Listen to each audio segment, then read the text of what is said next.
out, I think it was 8 years ago today that the Supreme Court handed down the desegregation decision.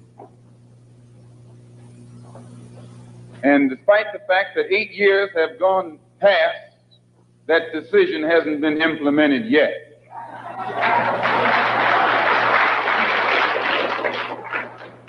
I don't have that much faith. I don't have that much confidence. I don't have that much patience. And I don't have that much ignorance to...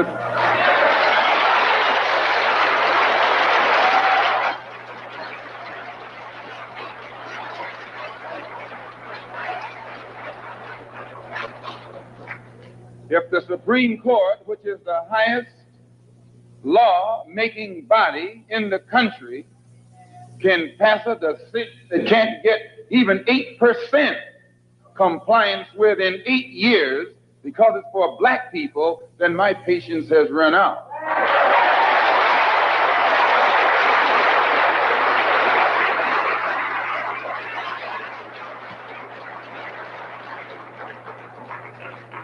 When black people who are being oppressed become impatient, they say that's emotional. Please. When black people who are being deprived of their citizenship, not only of their civil rights, but their human rights, become impatient, become fed up, don't want to wait any longer, then they say that's emotional.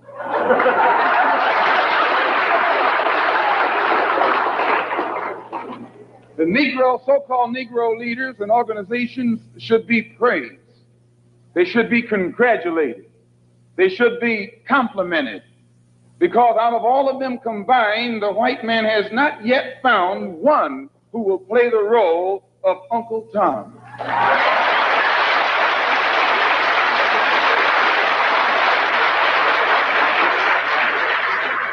But yet he has found no Tom, no puppet, no parrot who is still dumb enough in 1962 to represent the injustices that he's afflicting against our people. We don't care what your religion is. We don't care what organization you belong to. We don't care how far in school you went or didn't go. We don't care what kind of job you have. We have to give you credit for shocking the white man by not letting him divide you and use you one against the other.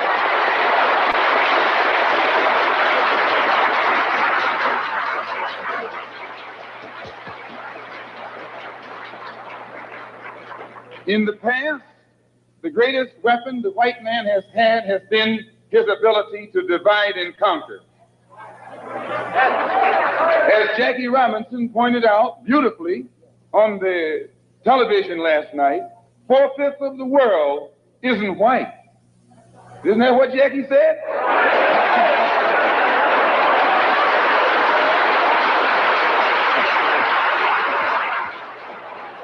And if 4/5 of the world is dark, how is it possible for 1/5 to rule, oppress, exploit, dominate, and brutalize the 4/5 who are in the majority? How do they do it? Divide and conquer.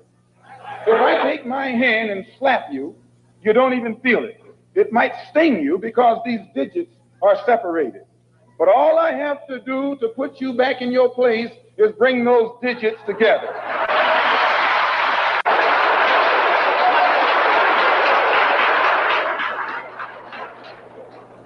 This is what the white man has done to you and me. He has divided us and used us one against the other. But today, thanks to Allah, here your mother is being raped and you're not supposed to be emotional.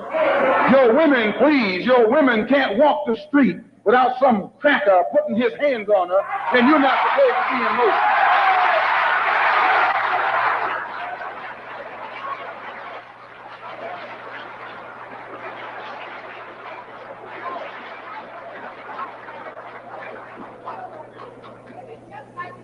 If you say that you're fed up, if you teach the Negroes who don't even know their own name.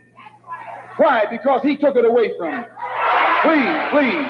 20 million black people don't even know their own language. Why? Because he took it away from them. 20 million black people who don't even know the history of their ancestors. Why? Because he took it away from them. And if you try and tell them how thoroughly and completely they've been robbed, he says you're teaching hate.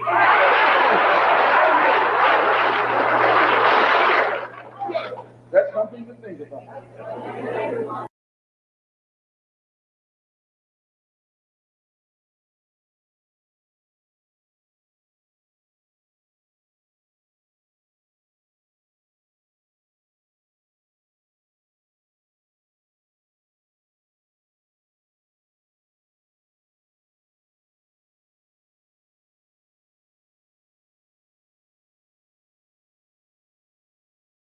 What is good, my people?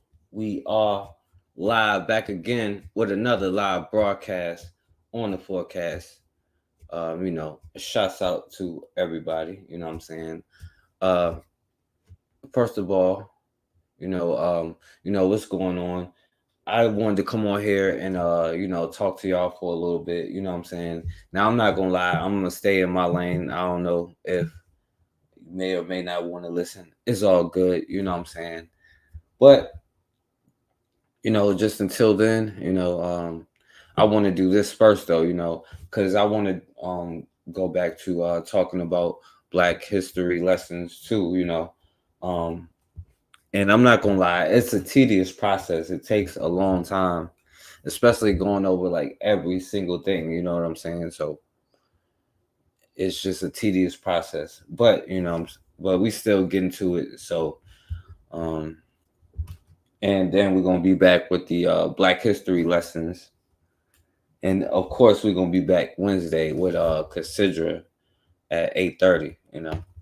But speaking of the Black history lessons, I wanted to start it off on this one because this was a group I was looking into.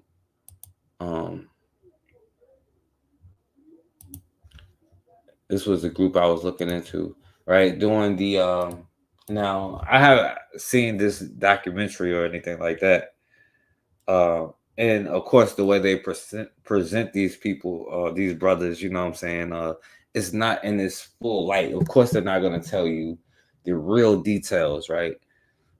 Or even that somebody like Martin Luther King would have armed security because he knew how crazy these Peckerwoods, as y'all say, what was.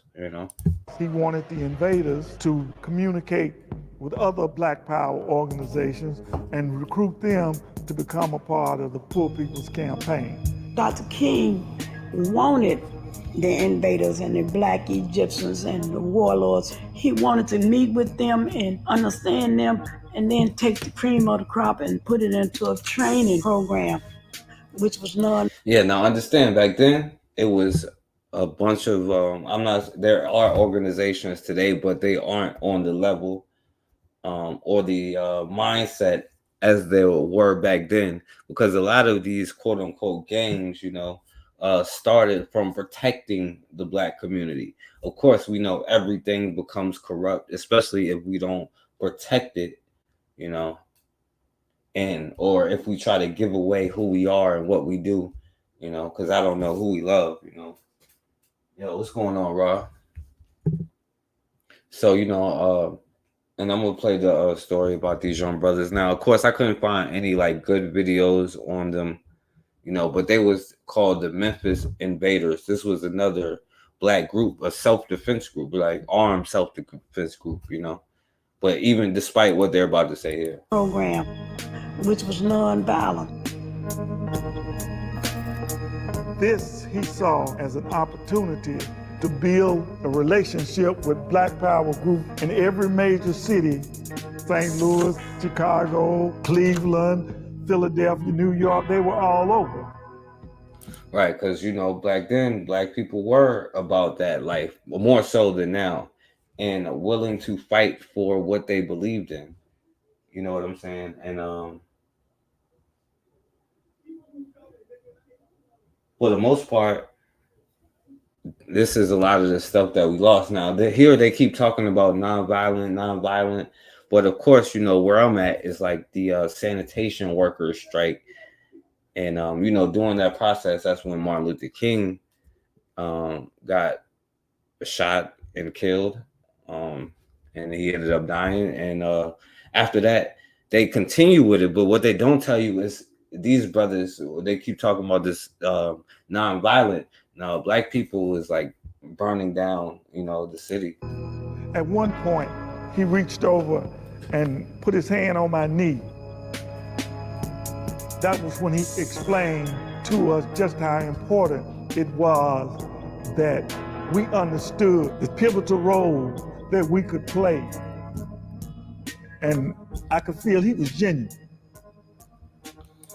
See, and like I said, they don't tell you that Martin Luther King even had armed security at some of his places. Yeah, they preach that nonviolent, and they always throw that back in there, right? But real quick, bro, I want to play. We do have I want to play this. Let me see. Okay. I didn't get it. Oh yeah. Commend you all for your service and sacrifice. All right, so now I want to just play this little part from these brothers talking. I'm not sure if you can hear what they're saying. It might be kind of low, but the brother is about to ask them, because I know we love to talk about agents and all that stuff. He's about to ask him, like, when they had their group, like, how did they deal with the agents, and did they know they were agents or whatever? Kind of phone. Yeah, I want to commend you all for your service and sacrifices and whatnot. Because we're still fighting America's longest war, but I want to commend y'all for the sacrifices, the sleepless nights, and all the other stuff you had to go through. Because like Dr. King said, it takes the creatively maladjusted people to get things done. It's all about the unreasonable people that get things done in a very insane world. But my thing is this, like with the social media thing, last week it came out once again about Jesse Jackson being maybe a operative or informant or agent. And I was looking at it, they also named Billy Cowles as well. And I'm not saying that this is on the social media. I'm just being a messenger. And also I heard it was concerns raised about Charles Cabbage maybe being compromised as well. I just want to get y'all thoughts about, this thing about what agents and whatnot, and what you consider an agent. Well, let me comment on that.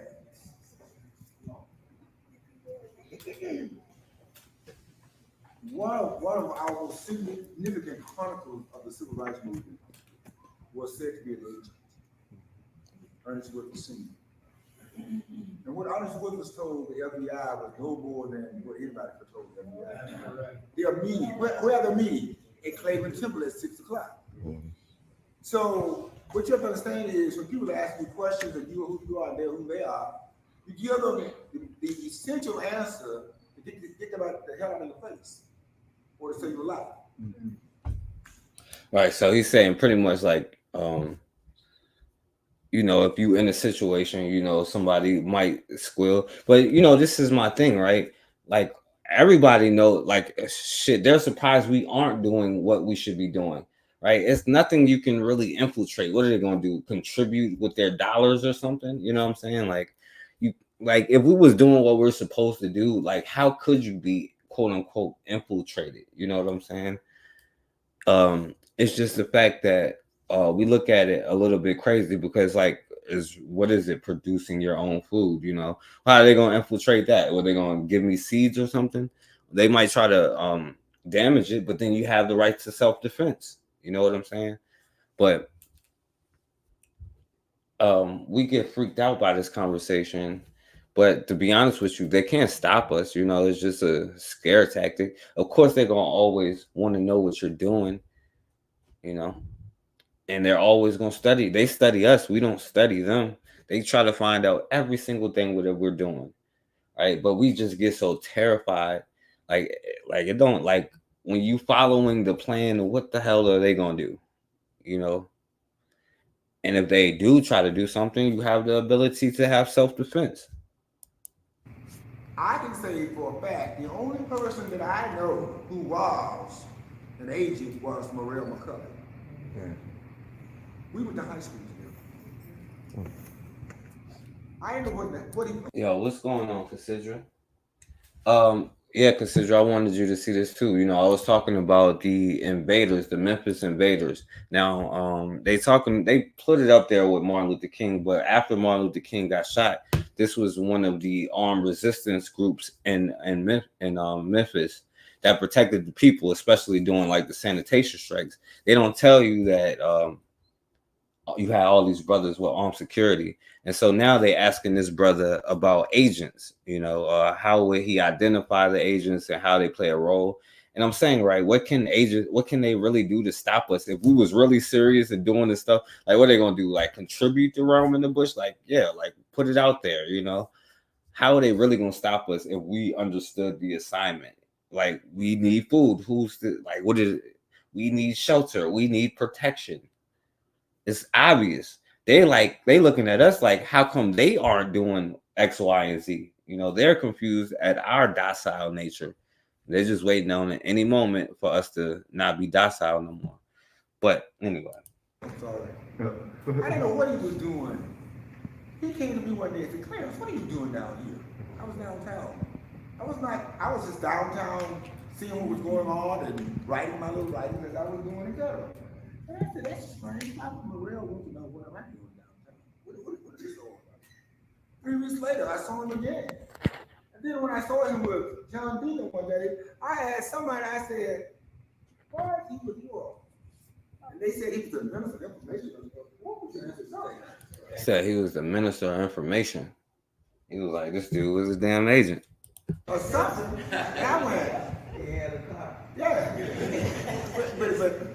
But again, that's because he was a young boy out of Mississippi who wanted to be an American, and he thought telling stuff on other folks would get him to be who he could be, etc. But he said he was a young, poor brother from the country. Yo, what's going on, Koku? But yeah, he said he was a young, poor brother who was coming from the country and just wanted to be American and was willing to do anything to get accepted. Willing to do anything. you have to be What up, RBG? You gotta remember that there are double agents, there are all kinds of things. Right. And when people start telling you who's doing what to whom, then you have to wonder why they're telling you what they are doing to whom. What are they trying to do? And that's my answer. He was like, yeah, so they always trying, the people who always sitting there talking about, are they suspicious when they only talking about X, Y, and Z? He was like, man, yeah, we understand that, but like, why are you sitting here always talking about? He's like, sometimes that's the people who they in particular had to worry about being the agent in their organization. But like I said, you know, they can't stop you if you're doing what you're supposed to do. What to whom? Then you have to wonder why they're telling you what they are doing to whom. What are they trying to do? And that's my answer to that. We had a Southern Women Black Students Association at Shepherd University down in 1969. Brother Pope, Reverend McCullough followed us around for 3 months. She showed up on campus. We had to pick him out early. All right, so let me go to one other part because he said just a line. It's out of context, and y'all can I ain't watched the documentary. I can't find it, but you know.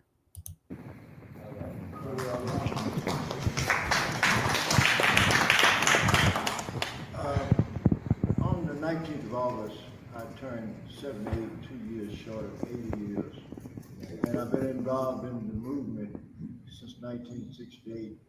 48 years, 2 years short of a half a century, and I'm still out here fighting. So he's like, I've been in a struggle since, and this was 7 years ago, but he was like, yeah, I've been in this, or put it up 7 years ago, but pretty much like 40-some years where he's been out here. In terms of Daddy Withers, I call him Daddy Withers, Baba Withers. See, back during those days, what you did, you told Caucasian people what they needed to hear, not what they needed to know. That's how you do them all. That's how you do them all. So that was the strategy that we used. Tell them what they want to hear. You hear that? He was like, tell them what they want to hear. During those days, what you did, you told Caucasian people what they needed to hear, not what they needed to know. That's how That's how the dad moves. You tell the people what they need to hear, not what they need to know. What's going on, my brother Pelage? Yeah, that's key. But yeah, like you heard what the brother saying. That's how you get them. The strategy that we do. Tell them what they want to hear, not what they need to know. I was FBI and all of them come to the studio down on Hill Street and turn over the tables and those pictures where Daddy Willis told the brothers, get out, y'all leave. Because what had happened is they found out that Daddy Willis had gave them some wrong information. They got upset. Brother John, He was like, yeah, they'll just give up information, you know. Well, you know, it is what it is. All right, y'all. But you know what? And one more thing before I get into it, right? I want you to see this, right? This person, now I know this might be tough to hear for some people, you know, but this black kayaker, I don't know what he's doing out there kayaking as a brother, but he ended up saving this 6-year-old little white boy who was drowning in the water right now. You know how black people do. Oh, I got to save. Now, I'm not even going to the part that might be tough for y'all to hear, you know, because listen, it is what it is, you know. But listen to this, you know. A real hero, a black kayaker rescues a 6-year-old who's left in a stranded river. When the father arrives, the response is not what you think it would be. Here it is. David, very pleased to meet you. Yep. Sounds like so look at the thanks he get for saving this little white kid. He was a bit nervous. Well, he was screaming, and it was like, I looked back to see where you were at, and you were a couple hundred yards away, and then there was somebody else that had a boat and heard him screaming, but then they went past him because the people had told him that Dad was in the water over here. So I'm like, they're gonna go get him, and they didn't. They just drove past him, and then he started screaming even louder. So I just cut my line and paddled up, and he grabbed onto the side of my kayak, and I just made sure that he could hold on long enough. No, I'm very thankful of that. Mm-hmm. Me too. First I say 1,000 and then thank yous. Yep. That saved me a bunch of hassle. Yep. Because the river takes him a little bit, and I said, yeah, calm down, slowly swim to shore. Yep. You got this. We've been in this before. Yep.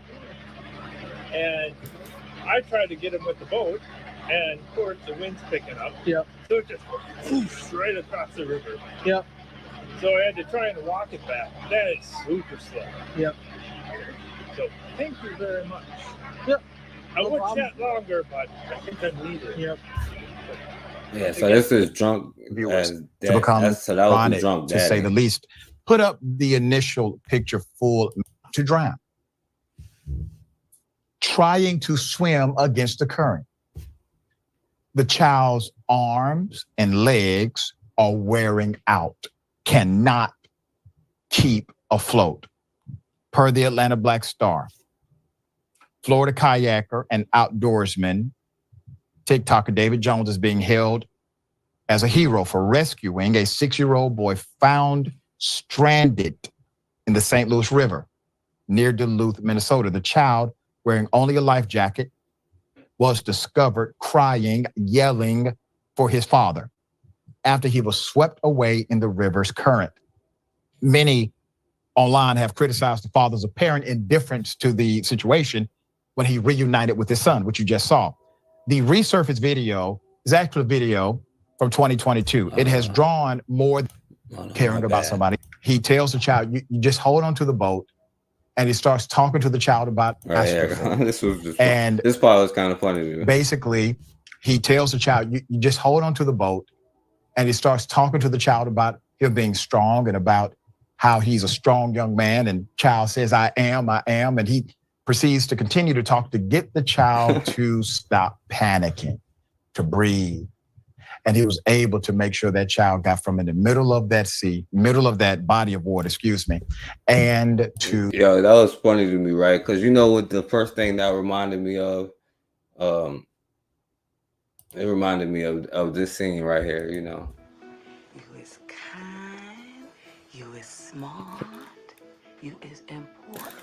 That's what he was saying to the little white kid when he was getting him off the thing. You is smart, you is kind, you is important. You know, like, no, you was dumb, you was evil, and nobody give a fuck about you, you know. That's the, but, you know, I'm not even going to go there because y'all don't want to have the truth about it, you know, because, like, oh, yeah, they're children and stuff like that. But I'm just saying, like Khalid Muhammad said, why the children? Because, you know, the rest, you know. But, oh, yeah, this is like kind of a side thing, right? But I want to play this here. Let I put it quite frankly. If anybody thinks in South Africa that you can take the land without compensation, you're living in a dream. Let me put it quite frankly to you. If you want to start a civil war in South Africa, do that. Do that. You ask me why the babies. I'm just saying. And I told you before. I told you before. You know how they grow up. Don't misjudge. It's decidedly what are you raising, honorable member? On a point of order. On which rule, honorable member? The rule that establishes point of order, you know what is the rule. But the point of order is, he can't stand there and threaten civil war for a radical program of land occupation. It's not parliamentary to threaten. Oh, it's not right. This is not right. Imagine if the black people in South Africa had this attitude in the first place. Put it quite frankly. Put this on the black person. Put that on. Switch the roles with the black dude saying this to him.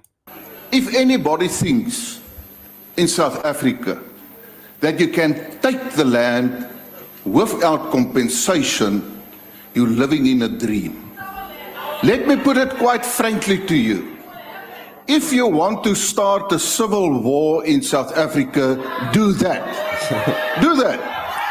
And I told you before. Every black person in the room shocked. Like, this is what, 2017? I can't believe it. You know, you hear the outrage from black people. The white dude, like, yeah, pretty much. I told you before that don't misjudge. Yo, what's going on, Buwana? I want to show you something like right after this, okay? You know, because I'm interested in your opinion, right? But in the other conversations, you know,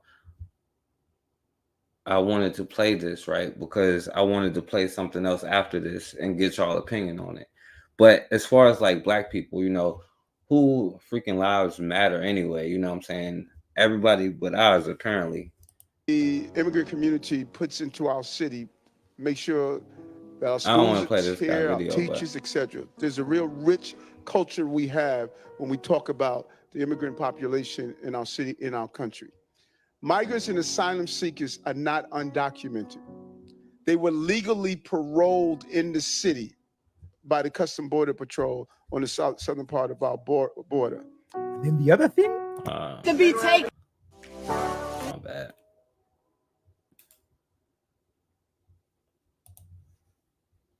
And foremost, before anything else happens here. Yeah. It's not us against them, and that's the problem we don't care for. Nothing else. I don't know if I want to make sure I understood your question. You're asking where will people go when they're here. Right. So I'm gonna answer that. Guys, can we give her an opportunity to answer Ms. Matthews' question, please? So people, Is it South Africa or Harlem? the people that we're talking about are human beings just like you. We know that. We know that. It is not us against them. We don't need you to tell us that. No, we don't need you to tell us that. It's not us against them, and that's the problem we don't care for. We don't care for that. We are not insensitive, but we got a problem with you thinking you can jam something down our throat. Rewind. These resources that have not come to us, now you want to overly compensate for people who never lived here before, and we need to be taken care of first and foremost before anything else happens here. Yes. Why would any leader put our Black communities already riddled with crime at further risk by placing unvetted non-taxpayers Legally steps parole, away from our seniors, our children, and our homes we've worked so hard on our own to secure? We are because what you're gonna do? Have a press conference about it? That's why. Since June, you decide to turn our park into a shelter. Our community is running lawless with illegal Venezuelans taking over our streets. We feel like prisoners in our own homes. As a taxpayer, we can even enjoy our own park. So, even the other ones, right? But I want to also play this one because we understand, like, even what we say in it. And then we fight each other over nonsense like this because, like, we get lost in translation, right? But I want to play this because I'm curious about y'all opinion, right?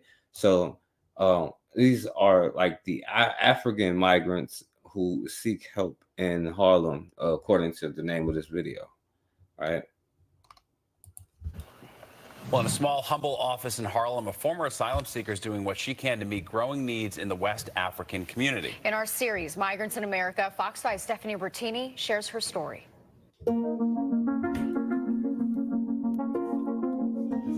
They persecute me in my country. He says political persecution forced him to flee Guinea, West Africa, a nation where significant human rights issues are a concern. My life is safe here. I'm not afraid. I have no fear here because I know that I'm to the United States. He says back home, others told him to head to New York City once he got to the U.S., and that's exactly what he did. I traveled to Istanbul first, after Istanbul, Bogota, from Colombia, El Salvador, Nicaragua, Honduras, Guatemala, and Mexico, before coming to the United States. He's been here for less than 6 months, and like many migrants, he's facing challenges. It's a little bit different. First of all, I wonder what the difference is. Like, they don't get, like, why they ain't, if there's like immigrants and stuff, why they not getting like all of these hotels and permits and stuff, like, because, and then we also get divided because we be like, oh, if we say something about immigration as somebody who feel like, oh, well, that I'm including it, but like not necessarily, obviously, because we don't get that black, like, only, it's really black only, but that no matter what you are, a Christian, you might be a Christian, a black Christian, or a black woman, or a black whatever, but the thing that you say first is black. We don't want to do that, so we can't understand why the same things happen over and over, because we don't have no working permit, no social. It doesn't look like much from the outside. But Africana, a grassroots organization in Harlem, is a lifeline for West African migrants like him. This is a safe place. Adama Ba runs the place. She's the founder too. I'm a former asylum seeker myself. So from asylum to green card to citizenship, it took 16 years to become an American citizen. Ba says she knows firsthand how complicated immigration matters can be. It's very confusing, but especially for Black migrants. She says for migrants, didn't matter if she was a Muslim or not, it's very, and it had to be a black person to create a program for Black migrants, which is like interesting if we understand how that goes, But unfortunately, like the brother was saying, like sometimes people want to, and this goes for everybody, people want to be American so much, and then we try to act like it's based off of size, and then whatever ideology it is, we try to divide that, and then we argue in there. We're not even realizing, like, there's clones on all sides of this, what I'm saying? And the point is to build your side up, and do what you do, and then they build their side up and they do what they do, and then, like, it's just the fact is we don't want to actually face the real world and the actual issues, because the last I checked, it's the Black people getting whipped at the border, like, or at least pictures of them with getting hit with whips and stuff like that. And then when you talk about immigrants, it usually be white Hispanics, you know, like who's getting resources that it's difficult for us because we are hungry. You know what I'm saying? We can't afford to give nobody anything because we are hungry. You know what I'm saying? And until we got tax money revolving in our own communities to do what we please with them, you know, which it'll be a part of, you know, if, in my opinion, should be a part of, if you want to talk about reparations, which they are going to pay, you know, but that's a whole nother thing. It's like the many from West Africa who are in our office daily. Immigration issues are compounded by drastic linguistic, cultural, and religious differences. For Black migrants, it's harder because the anti-Blackness starts from their journey in South America. What? They're charged extra. They are looked at different. No They don't way. speak the language. They don't understand the culture. No way. Racism is only in America. There's no way Black people outside of America experiences any kind of racism from every other group in the world. No way. I can't believe it. All right. Charged extra. They are looked at different. They don't speak the language. They don't understand the culture. Oh, my bad. I ain't running back. Religious differences. For Black They don't give a damn about their issues religious are stuff. compounded by drastic linguistic, cultural, and religious differences. For Black migrants, it's harder because the anti-Blackness starts from their What up, journey my in brother South Anthony? America.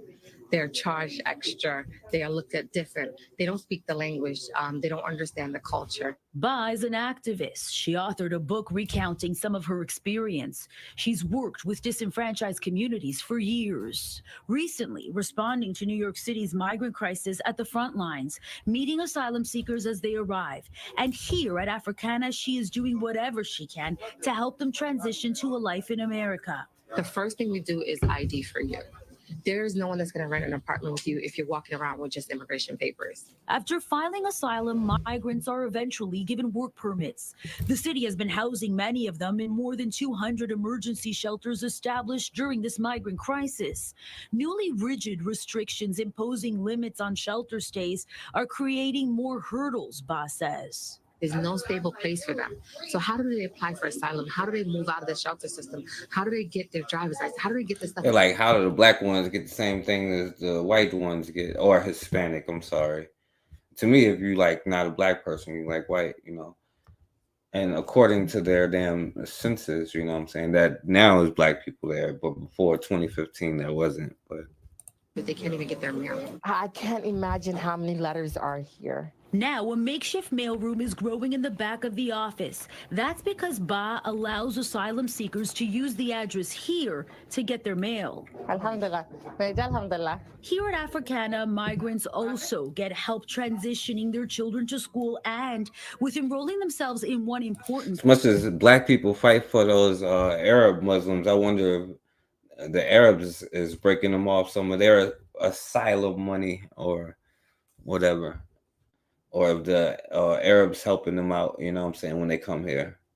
They're or Muslims, the Arab Muslims. Like, oh yeah, we're Muslim first, brother. Or they're saying, oh, you, whatever their version of N-word is. Course. Enroll you in ESL school.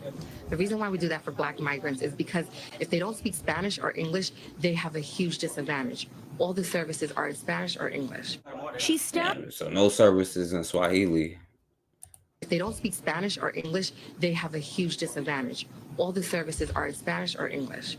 She staffs her office with volunteers, most of them also migrants and asylum seekers. The reality of it is Black migrants are not going to go to the city and ask for help. They're going to come to people that look. So you understand, right? It's a reason why Black people in America are against a lot of this stuff.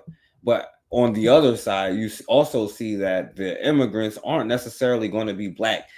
And on top of that, right, think about this, right? If you had a country, would you allow Patrice Lumumba in, or are you going to allow freaking Candace Owens in, right? Am I going to let freaking John Brown in or Tucker Carlson? You know what I'm saying?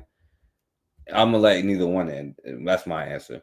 But you understand, like, it's a whole layered conversation because Black people, especially the militant ones, get the most, like in there, everything else, get the most issues, most slack or most problems, you know?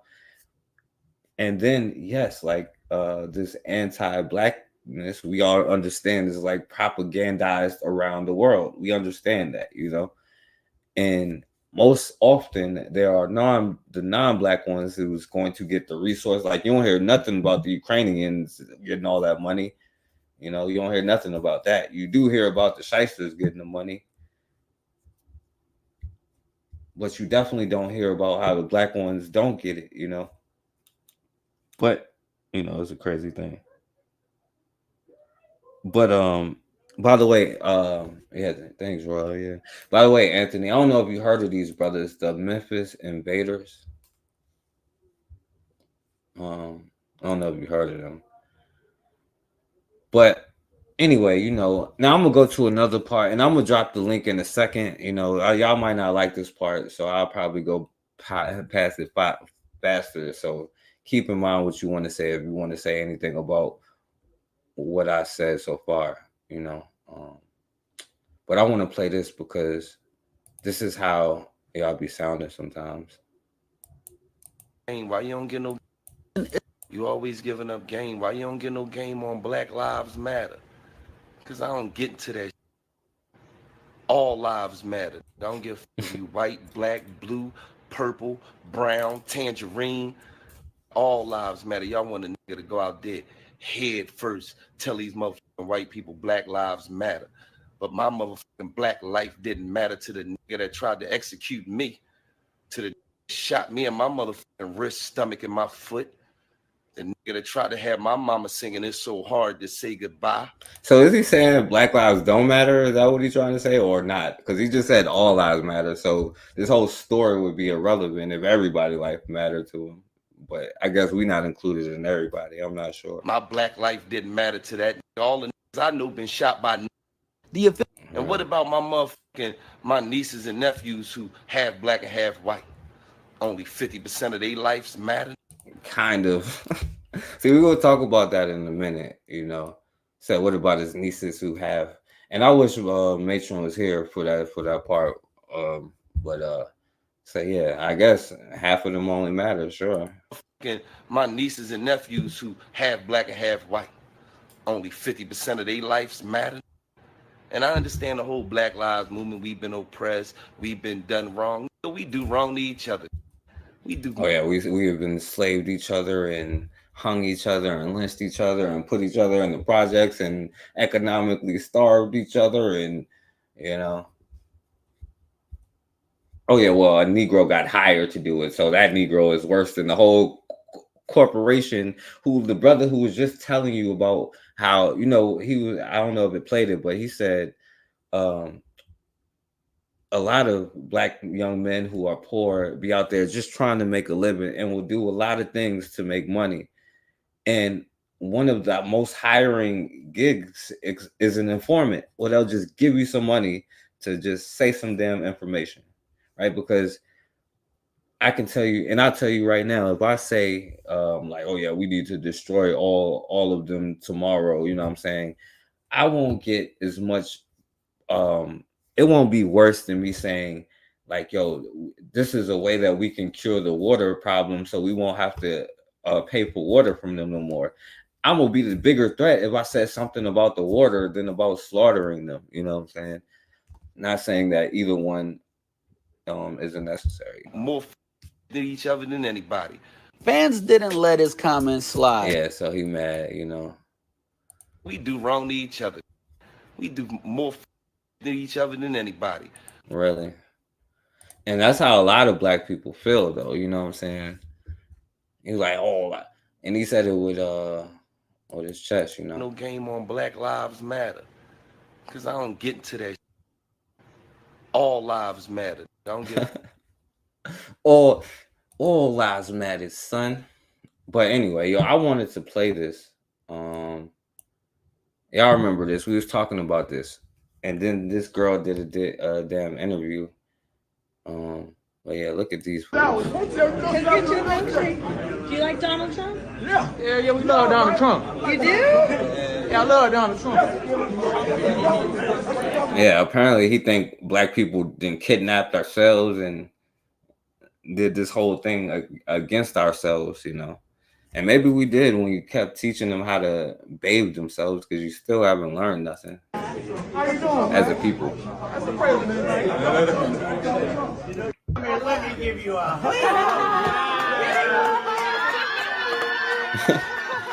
Oh, Lord. Shut up, white With girl. Trump coming here to Georgia, going through the inner city.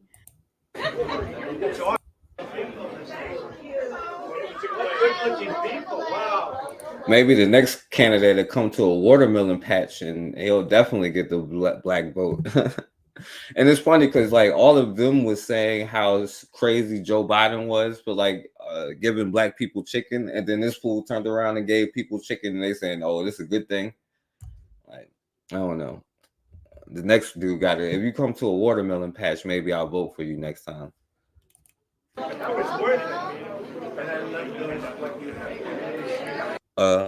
Who in the white girls? Which brother you was talking about? Oh, Gilly the Kid. Yeah, probably.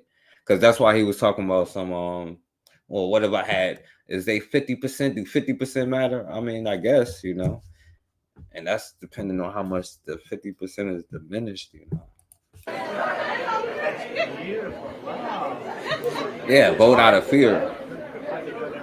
I don't know what the hell it is. It's just because we still get slaughtered any damn way. I don't understand, you know.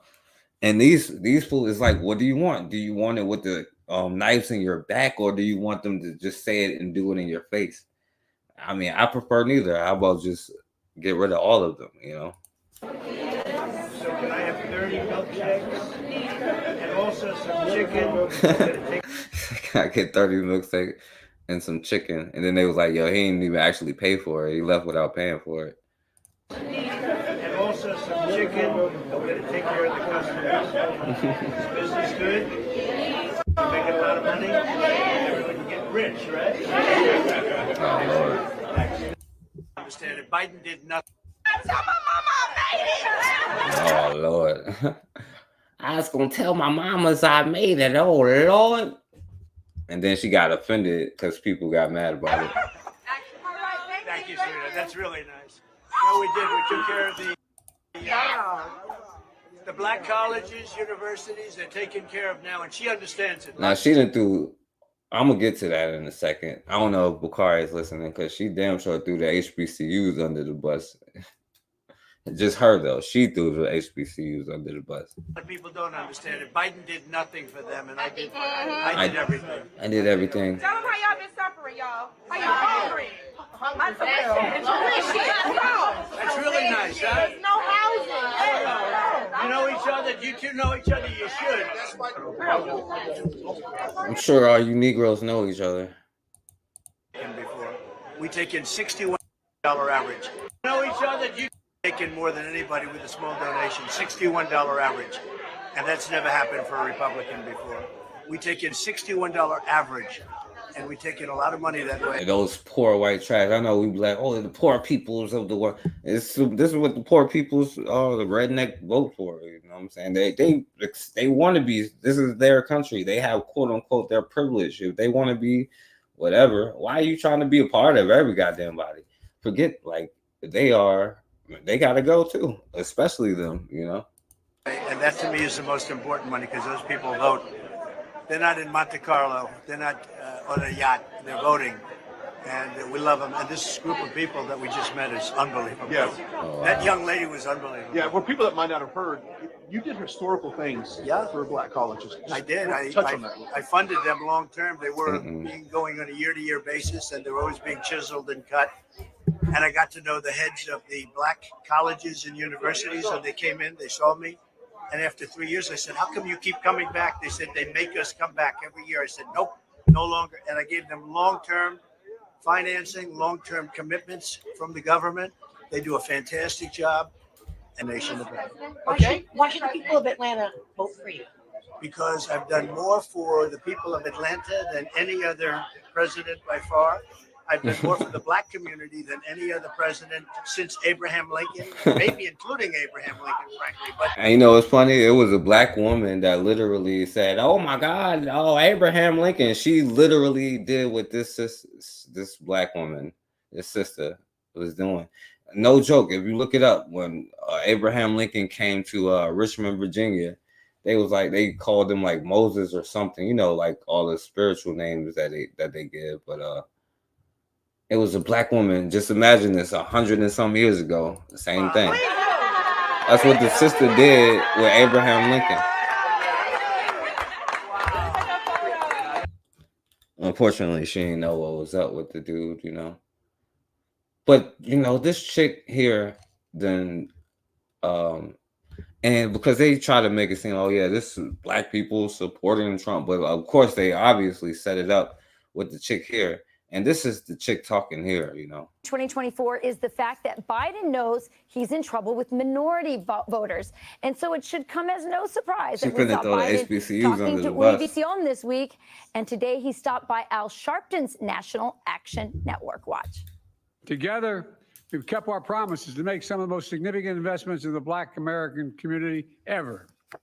Despite the fact that Latinos and Black Americans are major voting blocs for the left, Biden still can't get the same reaction that. Yeah, we've been 4 p.m. Come here, let me give you a hug. Oh, Lord. Why did you want your photo taken with Donald Trump that day?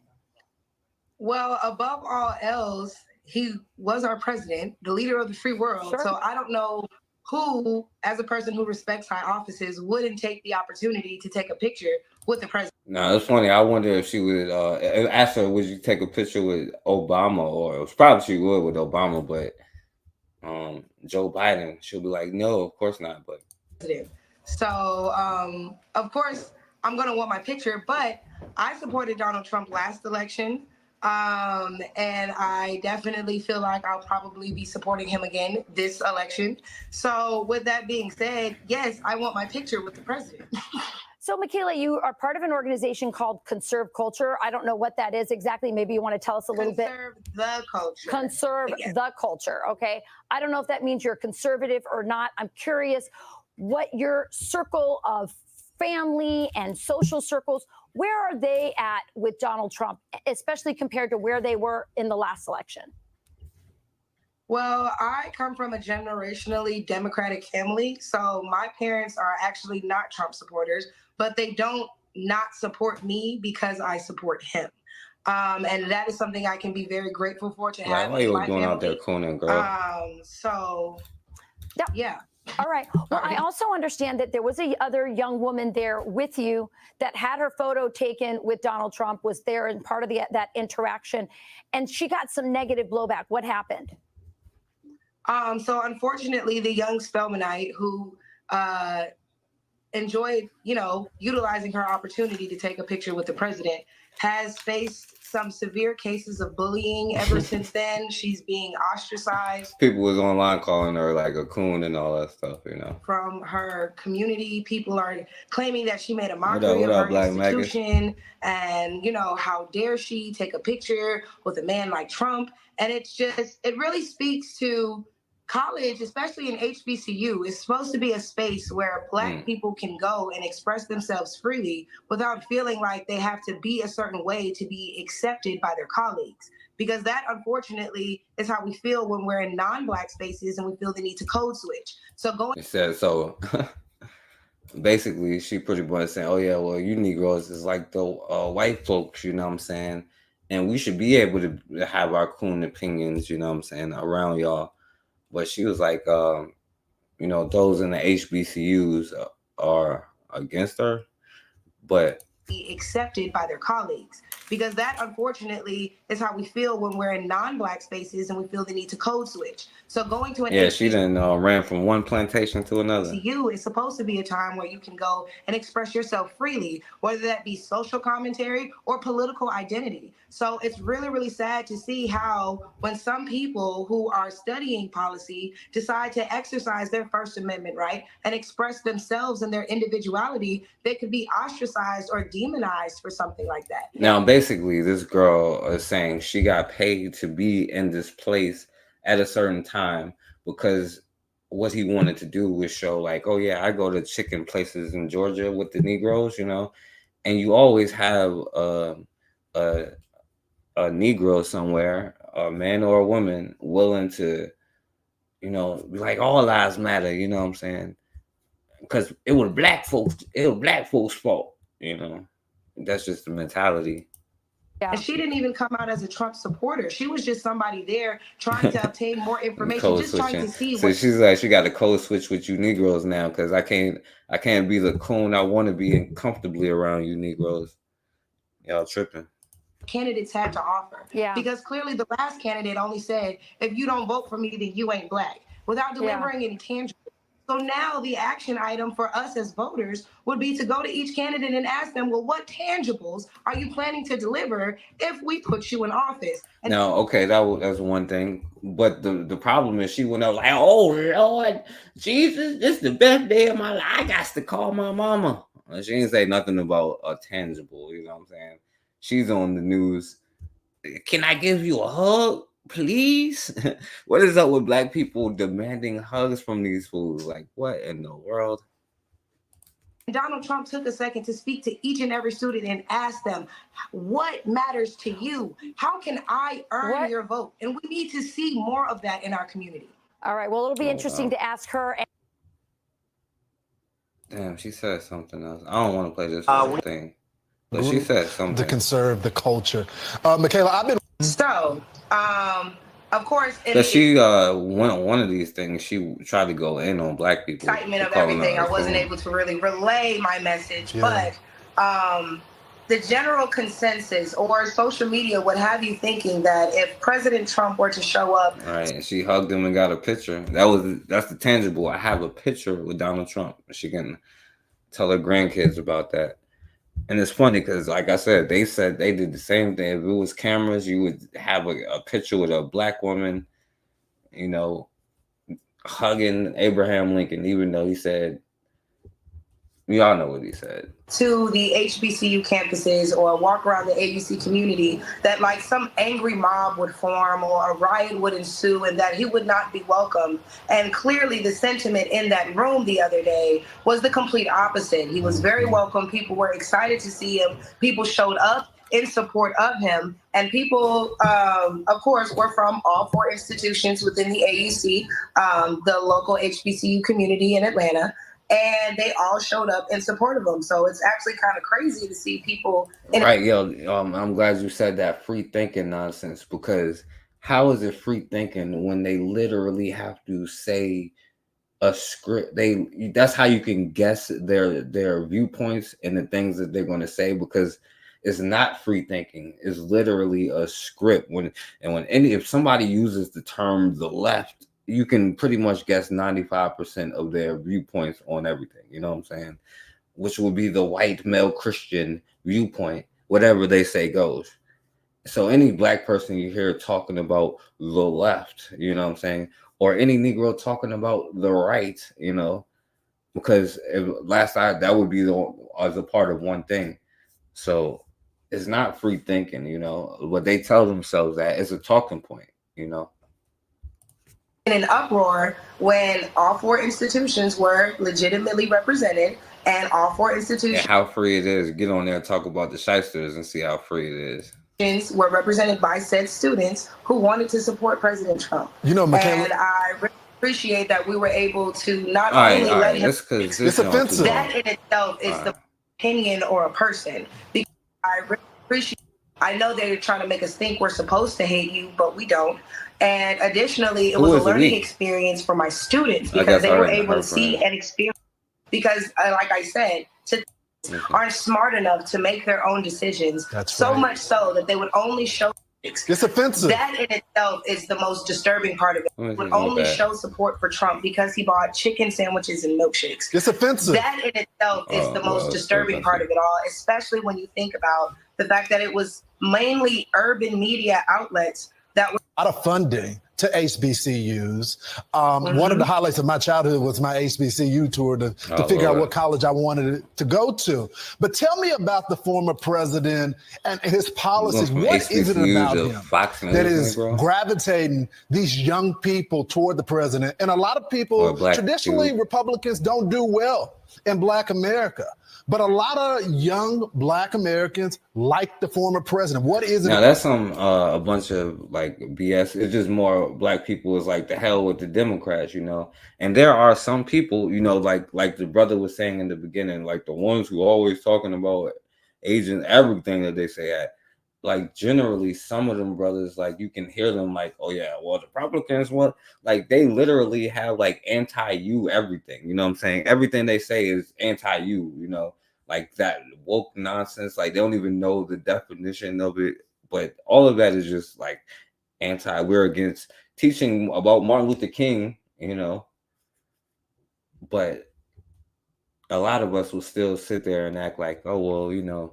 And so that's not true. It's just propaganda. But they always like to do that. But until Black people have political common sense, which I think we're starting to develop it. We like 13 years old instead of a baby now. Like, so I'm thinking we're starting to have more. But at the same time, we see this kind of stuff.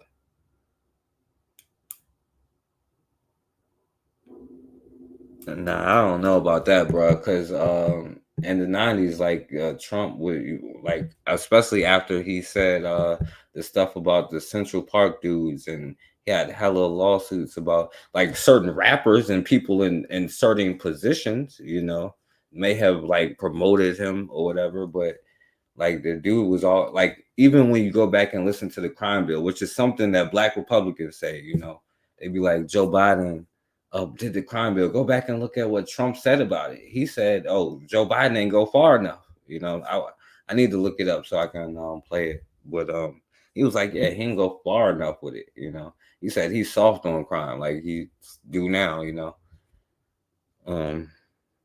But yeah, I don't know. Like there were entertainers that may have, but who knows, you know, like they may have had money, like the brother said, you know, a lot of people will do a lot of things for money, just like this sister did this, and she's probably being paid for it, you know. About him, feel like he's honest. They feel like this is somebody who, while we might not agree with how he says things, how he goes about things, at least he's telling us what it is. We don't feel like this is a snake in the grass waiting for his chance to bite us. This is somebody who's telling us, this is what my plan is. Here's how I plan to. I don't know, like maybe I guess some people, Black people, watch The Apprentice. I've never seen really talked to nobody who watched The Apprentice. Maybe they did and we didn't talk about it, but most of the time, like people wanted to look at like you know, Black shows that was coming on. Like I ain't never watched them kind of shows either, but like Girlfriends and all that stuff, you know what I'm saying? Or whatever it is, you know. Like I know when I was young, they used to have like Martin and Fresh Prince and all that, but I don't know, man. I don't know if people ever like, I mean, they accepted him, I guess. They knew he was rich, you know. But yeah, he got like a long history of being sued. Executed. Here's the people involved, and here's how you can get involved. So they just feel like he's more relatable. And I don't say that to say that, like, you know, they all relate to him. But again, he gives you that relatable feeling to where it's like, hey, all right. I'm gonna go to the next part.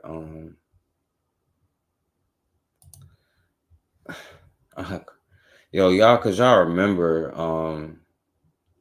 we was talking about the brother now, cause y'all always like love these fools until they actually show you who they are. Now, I always knew what was up with this white girl here, but you remember that the video we was just talking about with the cop showing evidence, and I play this because a lot of Black people seem to be offended by this white girl being a white girl, which is just crazy, but you know. And his driver's license will be suspended for 6 months, which I think is a perfectly fine punishment considering how serious it is when someone decides to get behind the wheel when they are drunk. Because at that point, it's not just about their behavior possibly impacting them and their life. Now, if you didn't realize, they convicted him off of the fact that the white girl then took the bottle, opened it up and poured it out and said, look how much he had been drinking. He obviously had X, Y, and Z, so he has to be drunk.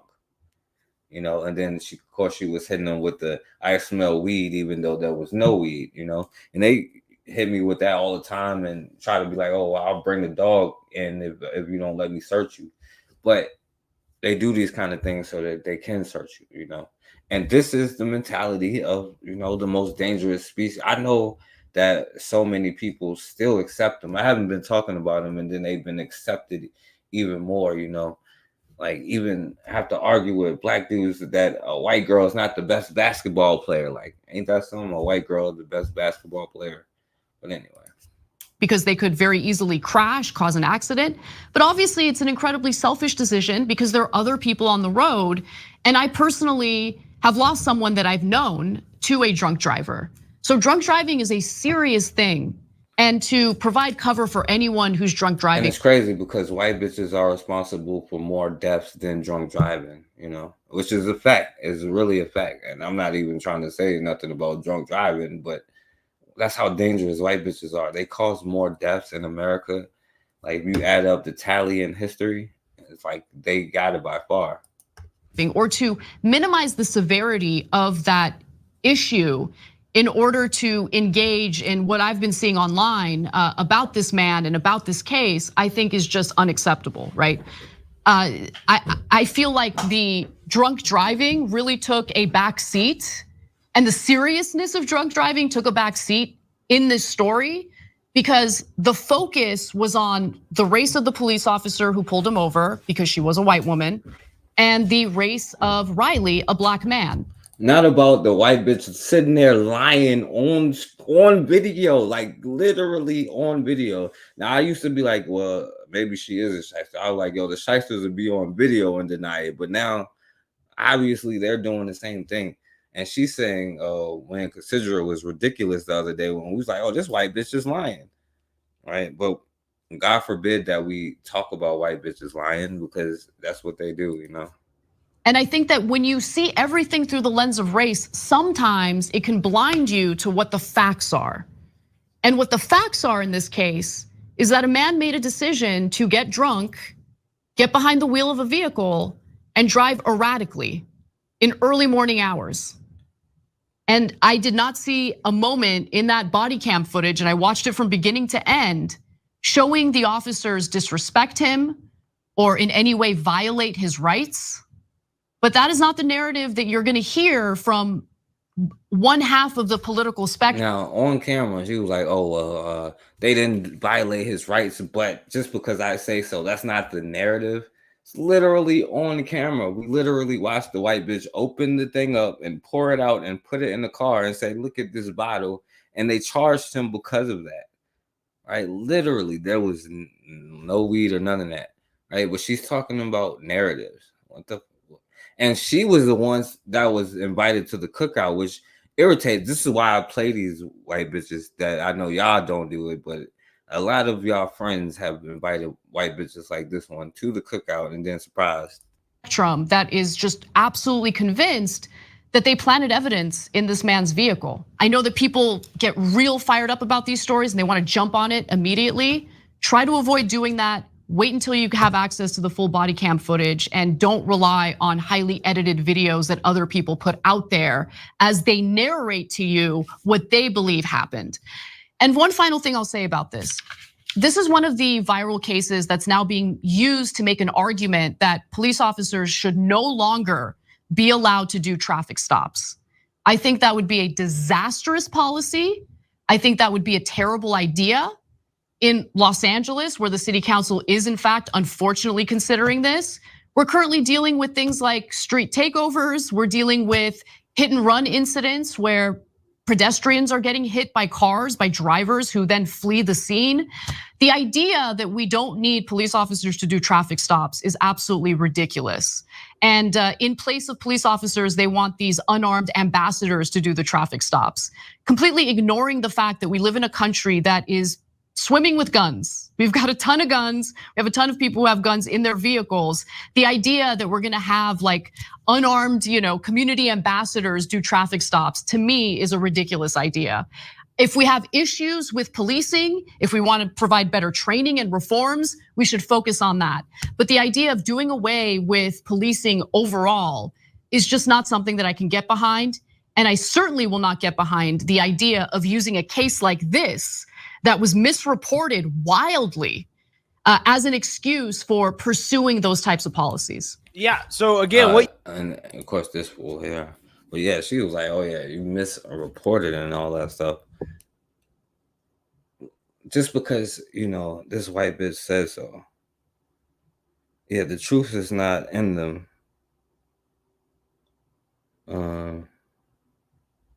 Let's talk about stop sign racism. They use yield signs in the wealthy neighborhoods. Stop sign.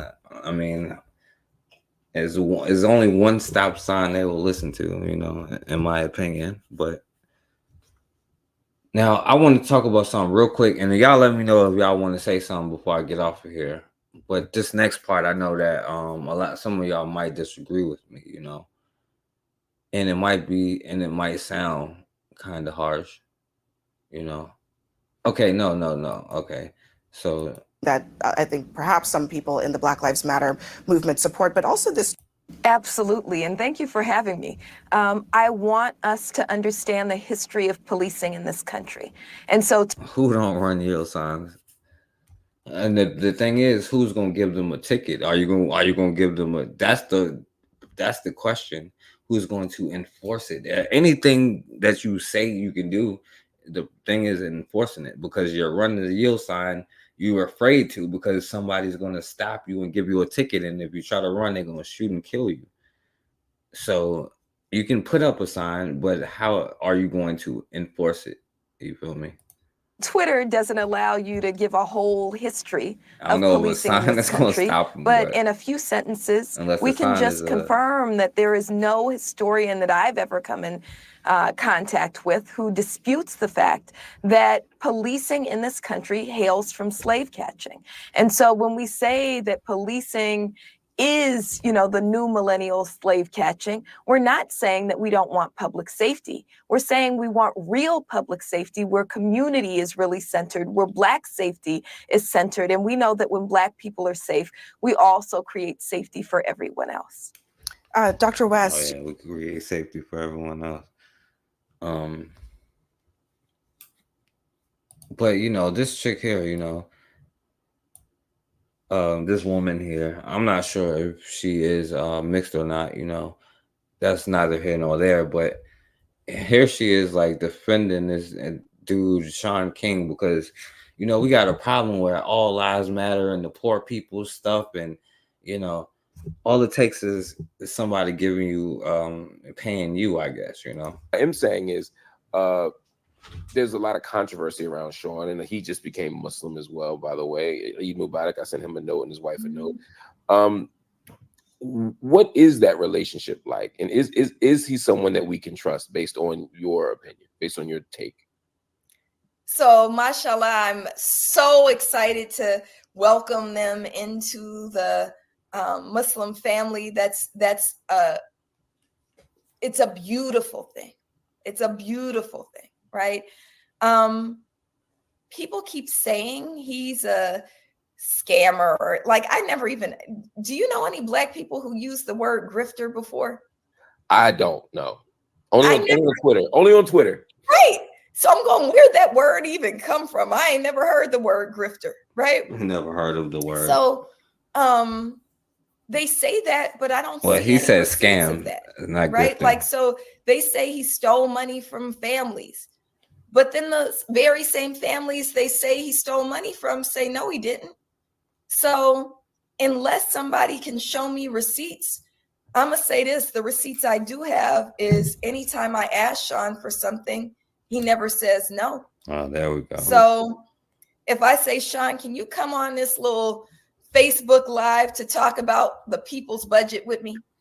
He'll say yes. No, I He'll don't make know. a I don't way think so. for it to happen. Black Megan. So he's been a dear friend. I can say even. Oh yeah, so he gave her something, and he always give her something. We wrote an open letter to. By the way, and this is, you know, the if she looked it up, you know, or Tamir Rice's mother came out there talking about how he made all of this money and did all of these things, and then this whole thing with the house. People have plenty of it. But you see, like, oh, well, he gives me this and gives me that. But then they also put these people in position like they are for black people or black leadership or something like that. But I mean, like, damn, like, who lies? She would tell you all lives matter. We need to focus on Palestine, which is probably why she on this brother show, because, you know, of course, he got to take up for the Arabs. But of course, all lives matter. All injustice. No, forget all of that. See, we don't understand. It go back to that conversation with the little boy, you know. It's like Khalid Muhammad said, you know, why the kids, and I say kids on purpose for them, you know, why the kids? Because their kids are going to grow up to become, you know, who they are, you know. But oh yeah, so I want to play this, and I wish Matron was here. I know Black Megas is here, and I know some of y'all will agree with me, and some of y'all won't, right? When it comes to this mixed woman here, right? Talking about or coming to tears when they was like, she can't call herself black, you know. Understand? Let me show you this. This is me and my dad. A white dude. Creole. Now this is my dad's brother. Creole. Kind of looks like a same parents. A white Hispanic. My mama and my papa. But definitely mixed. And this is my mama and papa with all my aunts and uncles. None of them are the same shade. I don't see it. Maybe this one dude is black, maybe. This is me and my cousins when we were little. And none of us are the same shade. All right. They have the same hair. I'm not finna argue with these people. I'm done. I'm good over here. If you gotta come on the internet and prove that you're black by posting your grandparents, your great-grandmother, your grandmother twice removed, your Aunt Ethel, to prove that you're black, then maybe you're not black. Because if you don't look black, you're not. Like, this is how Rachel Dolezal, or how the fuck her name is. Well, all lives matter. Everybody's black. Everybody's welcome to the club, you know. That's just how we do. To prove that you're black, then maybe you're not black. Because if you don't look black, you're not. Like, this is how Rachel Dolezal, or how the fuck her name is, does scam troll for so many years. I don't care if she was straight from the motherland itself. Phenotypically, she is a white woman. And I'm already prepared for people to say, I don't know anything about Louisiana. I don't know anything about being Creole. I don't know anything about being Cajun. All of that may be true. But what I do know is that a large part of race is... What I do know is about being black. All right. I may not know nothing about anything else, but I do know who the hell is black. Why? Because I say so, damn it. And who's going to do something about it? Right? Because we ain't just letting her. I know that you want to let your white girlfriend in, or your biracial you know, grandkid in, or, you know, that the one white dude smiled at you before, you know what I'm saying? But I'm sorry, a white girl cannot give birth to a black. How can a white bitch give birth to a black child? Did you ever think about that? Or a black man come from the seed of a white man? How? No, you're not. And somebody made a great point on one of these videos. Maybe I should find it, because she was talking about how when you go to the Red Cross, right, they say, well, you have to put your race on there because you have different blood, like, you know, and it could affect you. Different things are in your blood as opposed to different races, you know. Or if you donate bone marrow, they ask you this because it is different. Right? Because it is not no construct. How can you say something you can see is a freaking construct and blackness is fluid? That's because you don't want to be black. It's because you think all lives matter and your life don't matter. That's why, you know. How you are perceived. If your entire life... Right, they're mulattoes. That's all it means. Creole just means mulatto. ...perceived as white, regardless of your ethnicity, then you navigate the world as a white person. You reap the benefits of being a white person. People see you as white. People treat you as white. I'm not arguing whether or not she has black ancestry at all. I'm just saying that visibly, she is not black. Well, yeah, they raped a whole lot, you know. white people did a lot of raping, and I'm not gonna say that there ain't been a lot of clone black people that can't wait to mess with a damn white dude or a white girl. That's been your damn downfall for this whole time, letting that last white bitch come to the cookout and then be surprised when she looking at you. If we never heard her accent and I know I placed lost a her lot of people anywhere else, to the white girl. people would see her as white. We directly contribute to the erasure of black people when we consider people like that black. First off, let me say something. I never was treated white my whole life because everybody knew my family and where I grew up. They all knew I was black. So that's what I'm saying. It might be people of color. You don't know, and what you don't know about, because you say you don't know about Creole. You said you don't know about that. About Louisiana. But we know about black, and we know what black people are. And there's no disrespect. Isn't it? Because I personally hold the black parent in this, if it wasn't some other kind of event, responsible, because usually both sides usually have, like in most cases that you'll find, have that self-hate. And I know some people think, but no, you know how much work you have to put into like even get to know somebody, you know what I'm saying? And we're not going to sit here and act like this self-hate don't exist, and like, you know, we ain't got this all lives matter feeling deep down, you know. Louisiana. So mind the business that pays you. You not feeding, fucking up. I don't know what that's saying, bro. I don't know what that means. I can't say it. So you want to hop on this other girl horse? Let me help you out, baby. Go over there and leave me the fuck alone. And yes, I may be white presenting, but I'm not a passe blanc. And since you don't know Creole, I may be white presenting, but I'm black. And what world is that? I may be Chinese present. I may be black presenting, but I'm Chinese, you know? Does that make sense? It just goes with that a dude can be a woman, a dude can be pregnant, and all that stuff, you know?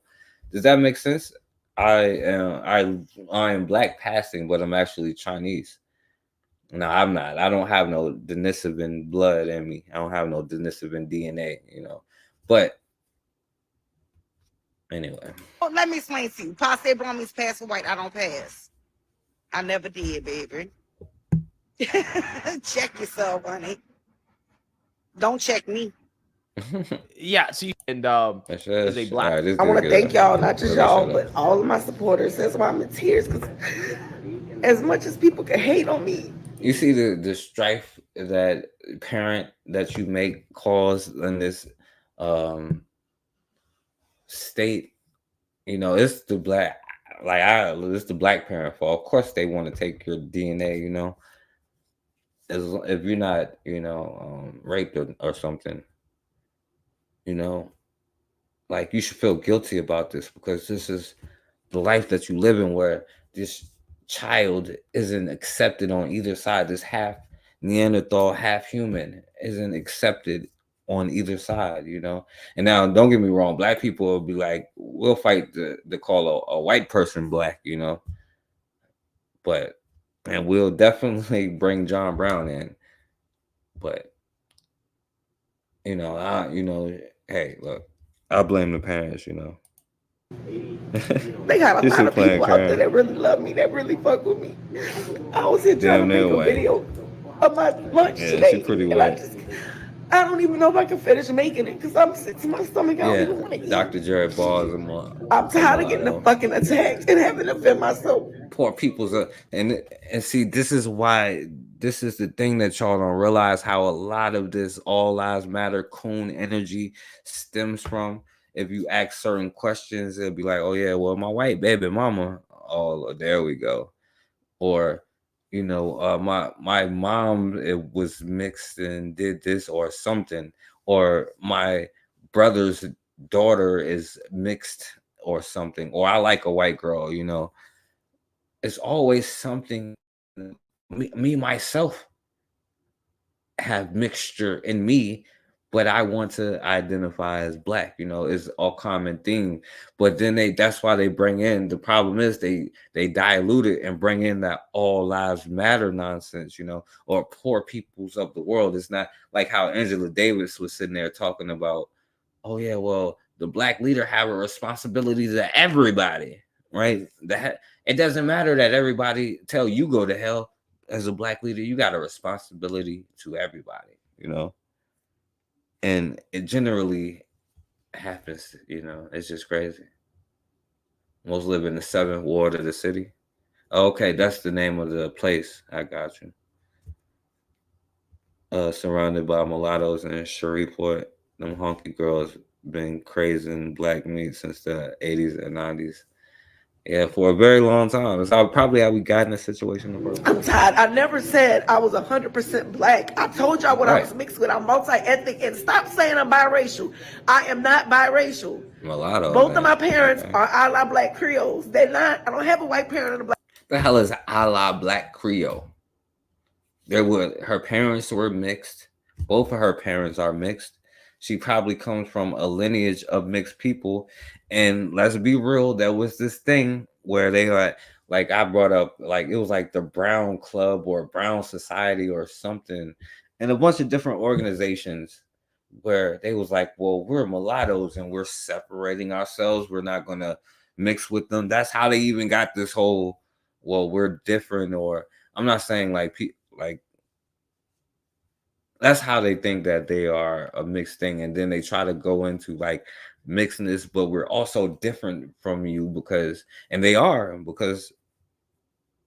you know, they're half Neanderthal or part Neanderthal, and usually mixed race people mate with each other, you know what I'm saying, because sometimes just like us, it's just like everybody is better the race, you know, la raza, you know, Black parent or Chinese parent and another.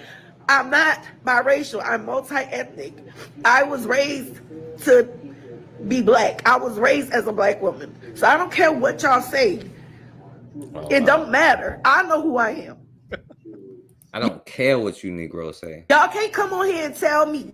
And I don't give a fuck what you think. If I tell you what I'm telling you, that's because I've been living me for 45 years. You've been living in mulatto. How dare y'all come around here fucking with me? I don't fuck with nobody like that. I'm a good, kind-hearted person, but y'all won't even fucking think. Y'all just want to shoot jabbing at me. I asked the Mexican dude, I keep saying it. I asked the Mexican dude, why is your baby black and not Mexican? Oh, because the Mexicans ain't accept them. So what? How is your baby not Mexican? You know? Well, you telling me is all you have to do is not. Well, you know, black people, we gonna accept everybody because all lives matter, though. You know. Talking about what y'all think. It don't matter what you think. It's Blue Vein Society is another one, but one of them is called like the Brown something. It's like Brown something. I can't remember it off the top of my head, but it was called the Brown something. It was a mulatto organization and somewhere in the damn South. I can't remember. I don't know, Louisiana, Mississippi, something. I can't remember, but it was like the Brown something. And it was a sorority kind of thing. But I ain't even gonna focus on y'all negative ass motherfuckers. I'm about to start blocking people. But to y'all that rock with me and that love me, I love y'all to death. Y'all are like family to me. Now this fool is a buffoon, and he just contradicts himself the entire time, you know. Because I am one. I'm a buck. I don't tell a lie. The same logic and reasoning that trans people use to say that, hey, I'm a buck. All right.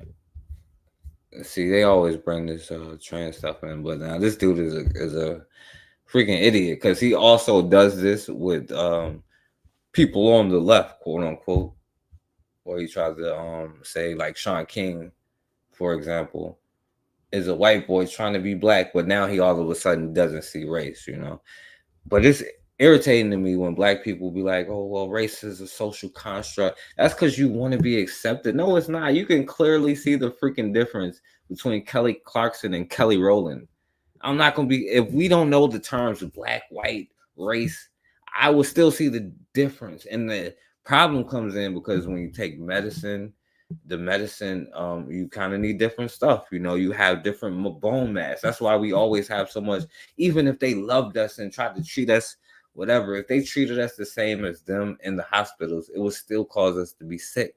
The same way a deer living with lions that love him will still probably die because he's not supposed to be eating other deers, you know. No, it ain't it ain't brown bag society. I forget. I'm gonna remember it next time. I'll bring it up because I showed it on one of these lives with the brother doing the interview about it.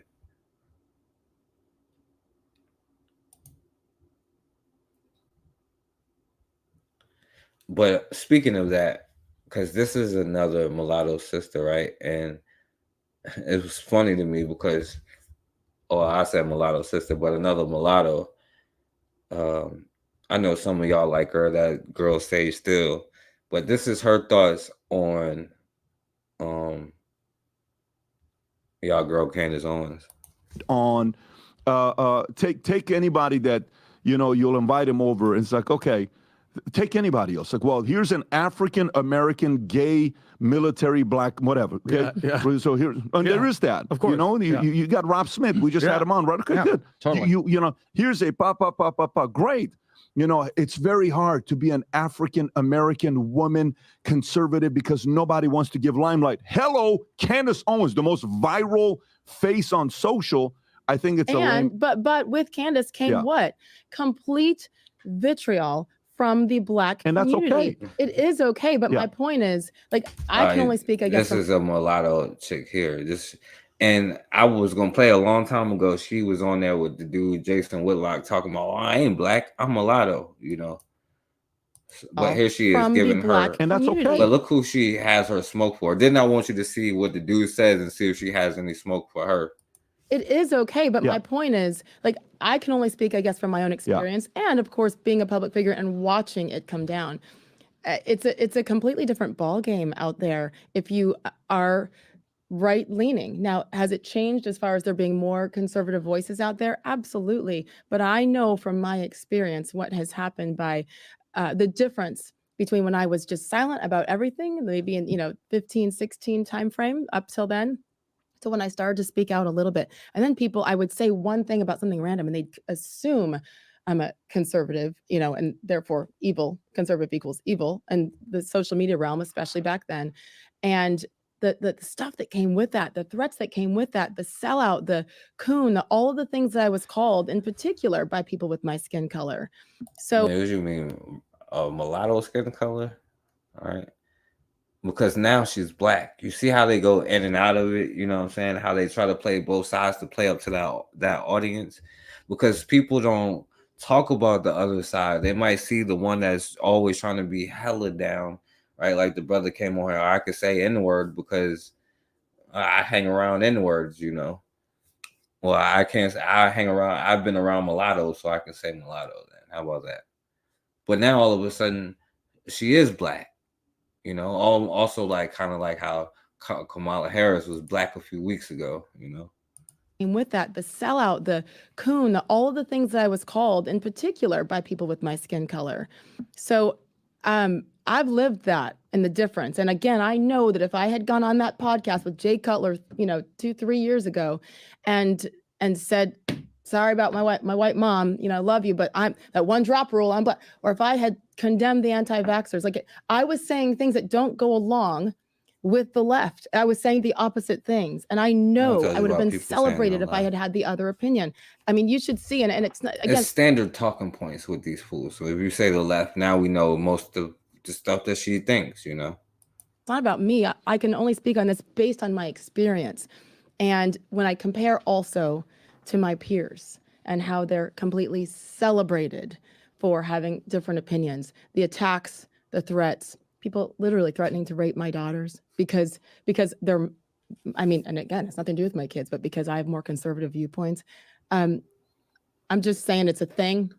And that's I accept it. And I accept it. Yeah. I do. It is what it is. And I had a choice because of the fact that it leans more left. And I don't know many people. I don't know. They was doing some weird stuff down in New Orleans down in Louisiana, New Orleans back in the day.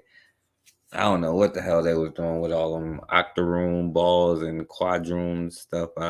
They was into some weird stuff. It was that French stuff, like all that different Europeans, but it's all freaking weird, What up, my brother guy?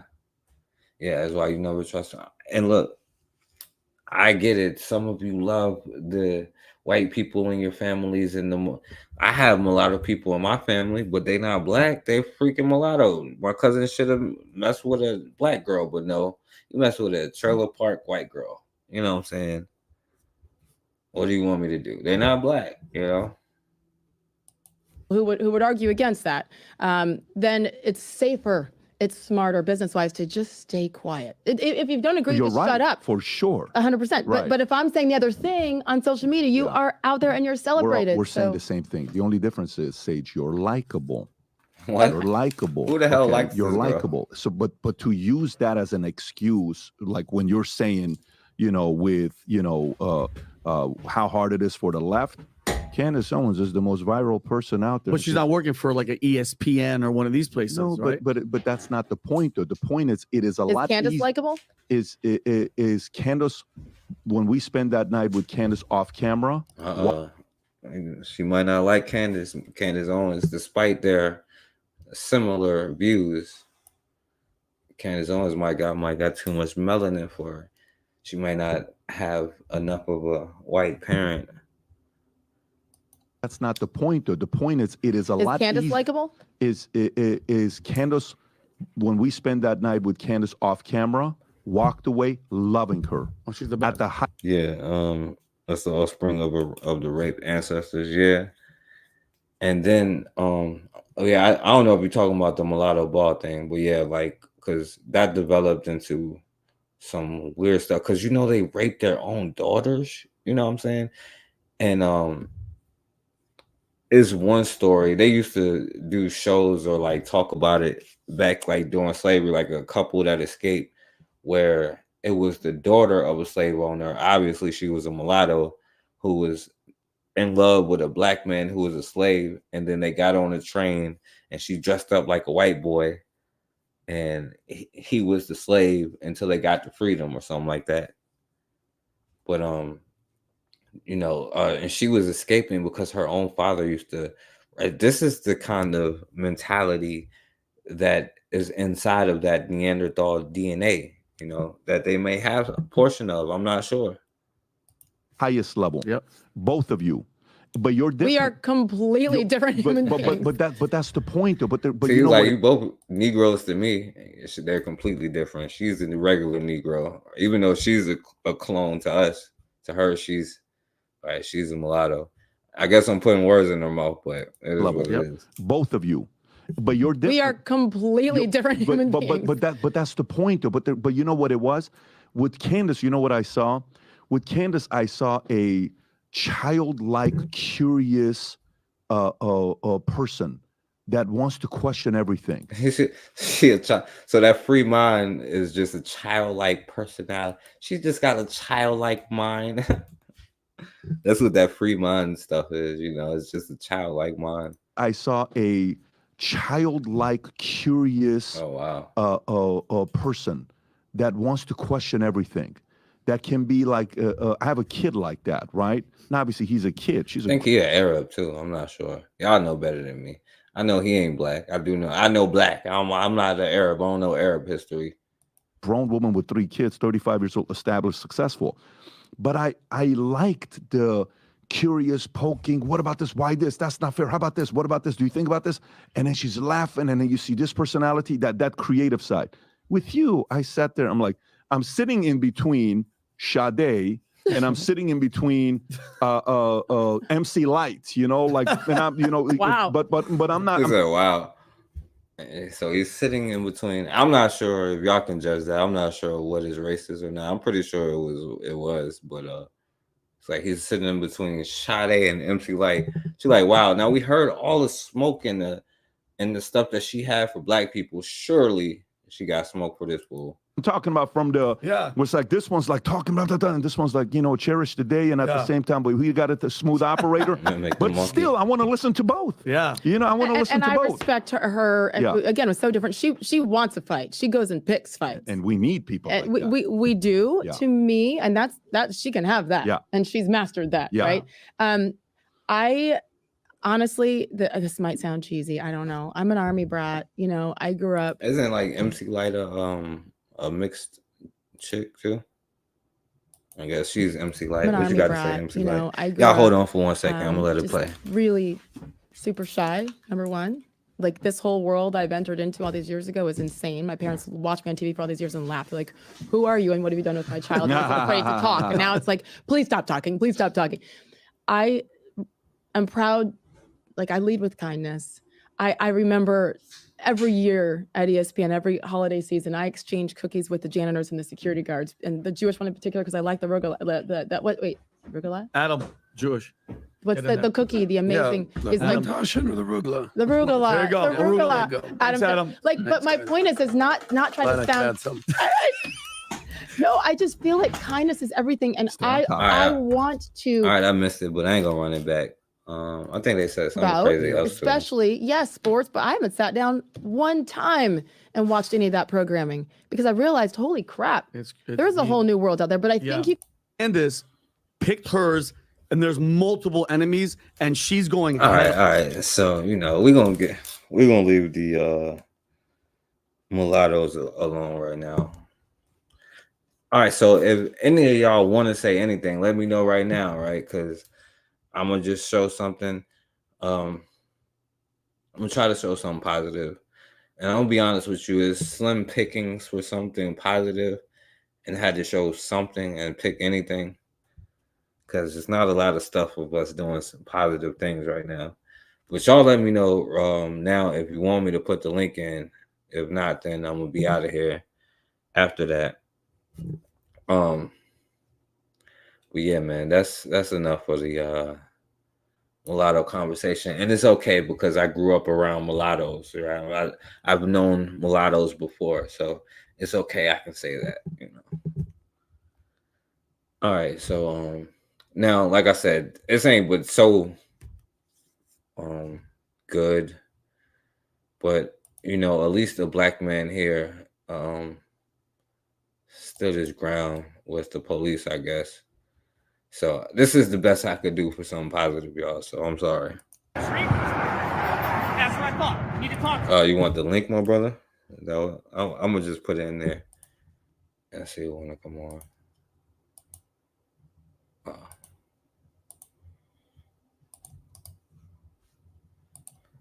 I know I lost a lot of people with that last part, but that's all right.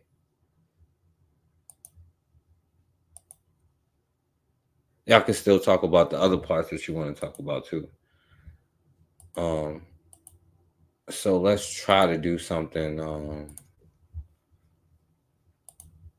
Let's try to do something positive. This is the positive thing. So I guess we should be ashamed.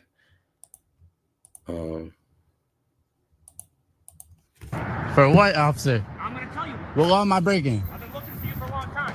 What law am I breaking? What law am I breaking, officer? I just need to have a conversation. Yeah, but what law am I breaking? The law that you broke. What's your badge number, sir? My badge number is 5481 Oswald. All right, how about you? Back when we arrested that kid for the gun and you walked off, it was very clear that you had something to do with it. So you can record me all you want. I don't have anything, sir. But what? No, I'm not have going to search anything. you, but we're going to have a conversation. You want to do it like a man, or you want to report me? No, it's staying on, sir. Okay, From that's fine. purposes of my lawyer and all that. How did you know that kid?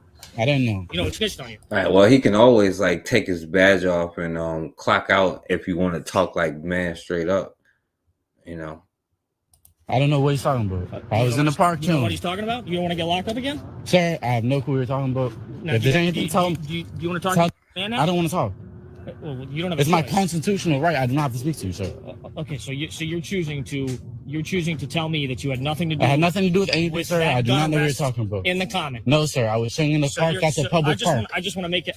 That's a public park, The sir. whole world knows it's a public park. So what you're telling me is you didn't know the guy, right? No, sir. Never seen him before in your life? Bro. Did you know the girl? I don't know anything what you're talking about, sir. Can you please leave me alone? The young man.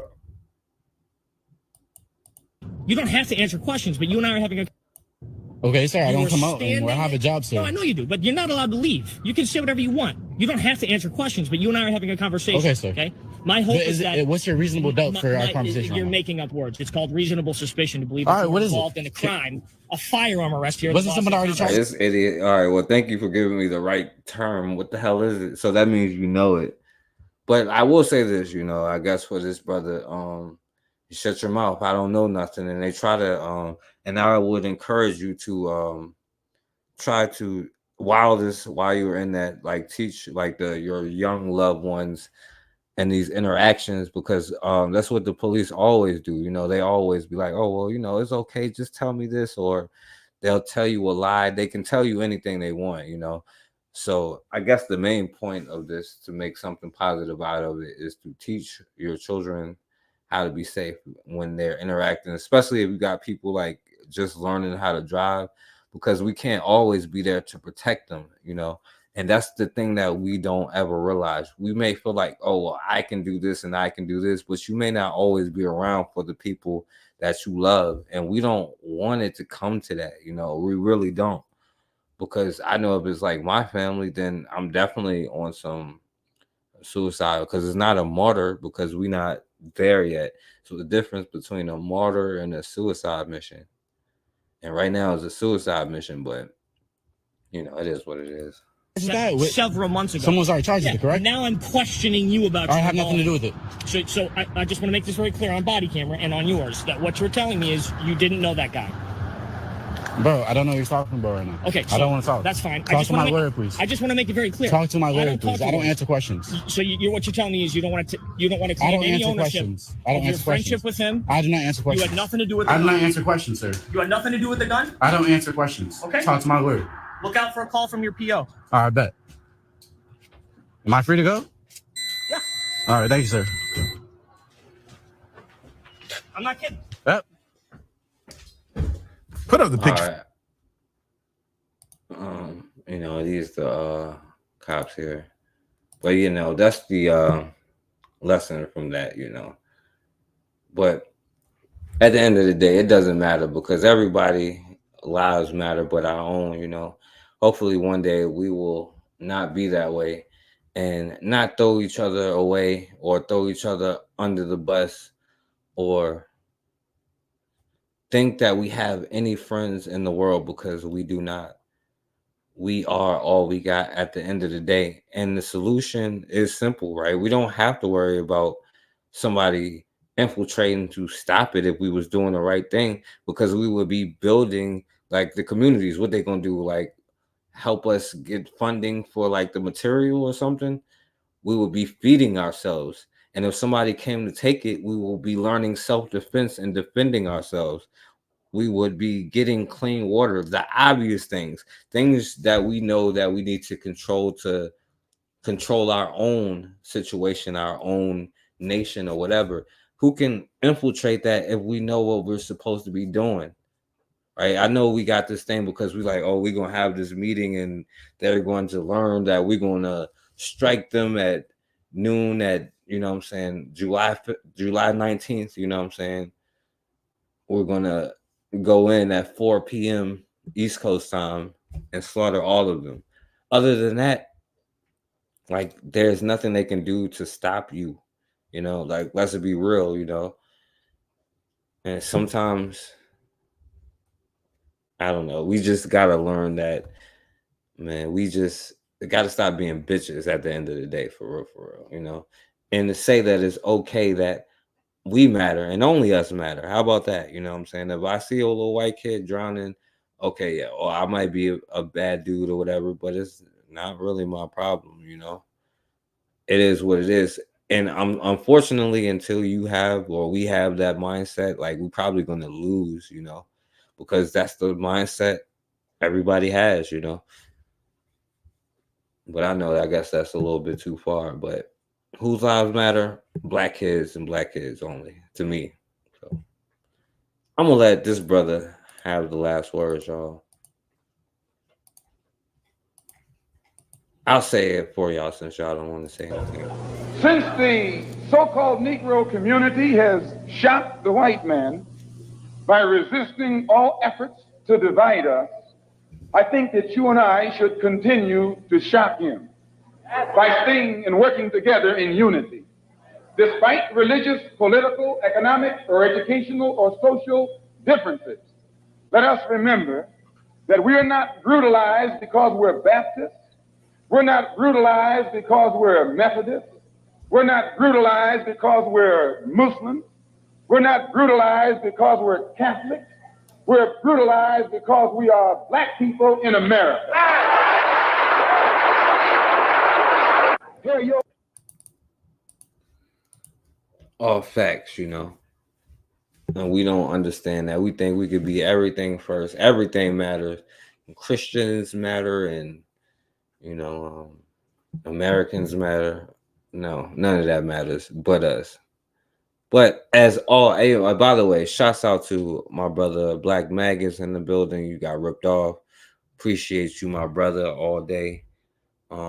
Shouts out to Raw in the building. I appreciate you, Raw, for coming through. You already know. What up, my brother Bakari? Bakari was listening the whole time. He ain't say nothing about the sister throwing ass HBCUs under the bus. But it was the sister doing it, Bakari. Shouts out to my brother Guy in the building. RBG was in the building. My brother Anthony, of course. And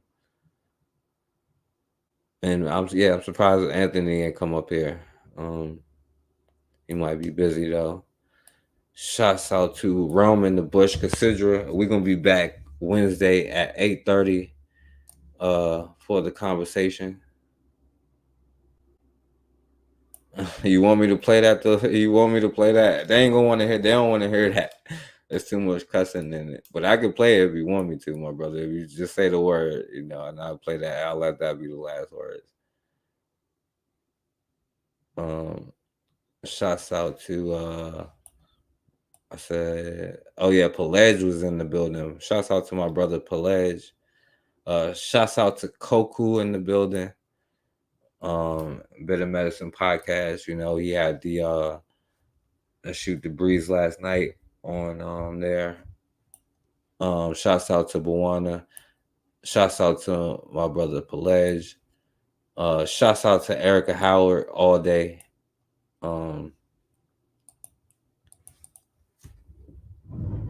Shouts out to everybody, man. Oh yeah,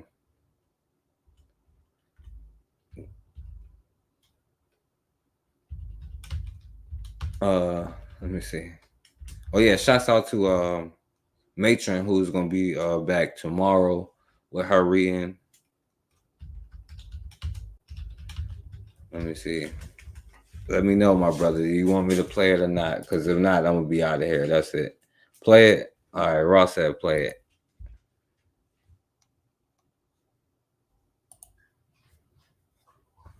Yeah, it was definitely fake. I showed that's what I was showing. The woman who was on there, she worked for Trump.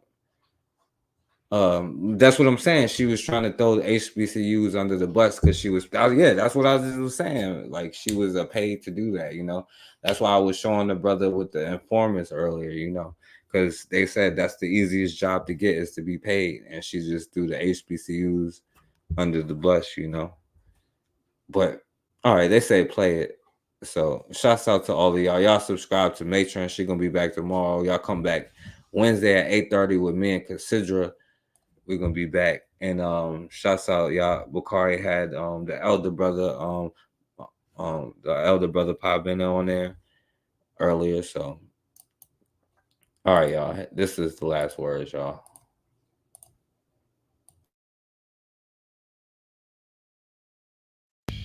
High tonight. High tonight. High tonight. High tonight. I'm at the house on the couch and I'm trying to relax. A wet towel on my neck because I'm having a flashback. Visions in my mind about the white folks I done away. I just killed a cracker and his kids the other day. He was in my neighborhood walking with his children. I hate the motherfuckers. I figure I kill them to take out some anger that's been trapped inside of me. From slavery, years of the white man oppressing me. I stuck up on his ass fast to attack. I put on my shank, I stuck a heart to his back. I said, move, motherfucker, and I stick you with the quickness. And you'll be found in the bushes, dickless. He said, I got a wife and kids, I don't give a fuck. Hurry up and give me your money before you get stuck. He made a move too fast. I'm an Axel Muhammad, so with the quickness, I stuck his ass 5 times. His guts feel like chitlins. I emptied his pockets and I went after his children. The little white bitch was crying for fear. I put my knife to her throat and cut a devil ass ear to ear. She had a brother, 4 years old. Well, he ain't gonna make 5 because he ain't alive no more. I'm drenched in blood, I had to cut, kept my knife in my hand, walked away like a nut. I seen a roller, ghetto patroller, hit the corner. He flashed a light on me, he said, freezer, you're a corner. Something clicked in my mind, run as fast as you can. I had a gun in my pocket, a bloody knife in my hand. So I broke to the left up on the side of the house. I put my knife away, that's when I pulled my gun out. Looked around the house, the cop was calling for backup. My pistol popped, the cop dropped and shot him in the back of the head. Now that's 4 motherfuckers dead, laying in a puddle of red. I said, all the Peckerwoods better hide tonight, hide tonight, hide tonight. All the Peckerwoods better hide tonight, hide tonight, hide tonight. I had to get to my house, I knew his backup was coming. I walked over to the pig, I took his gun and started running down a motherfucking dark ass back street. I know they gon' be after me, trying to capture me, and I know I gotta get away.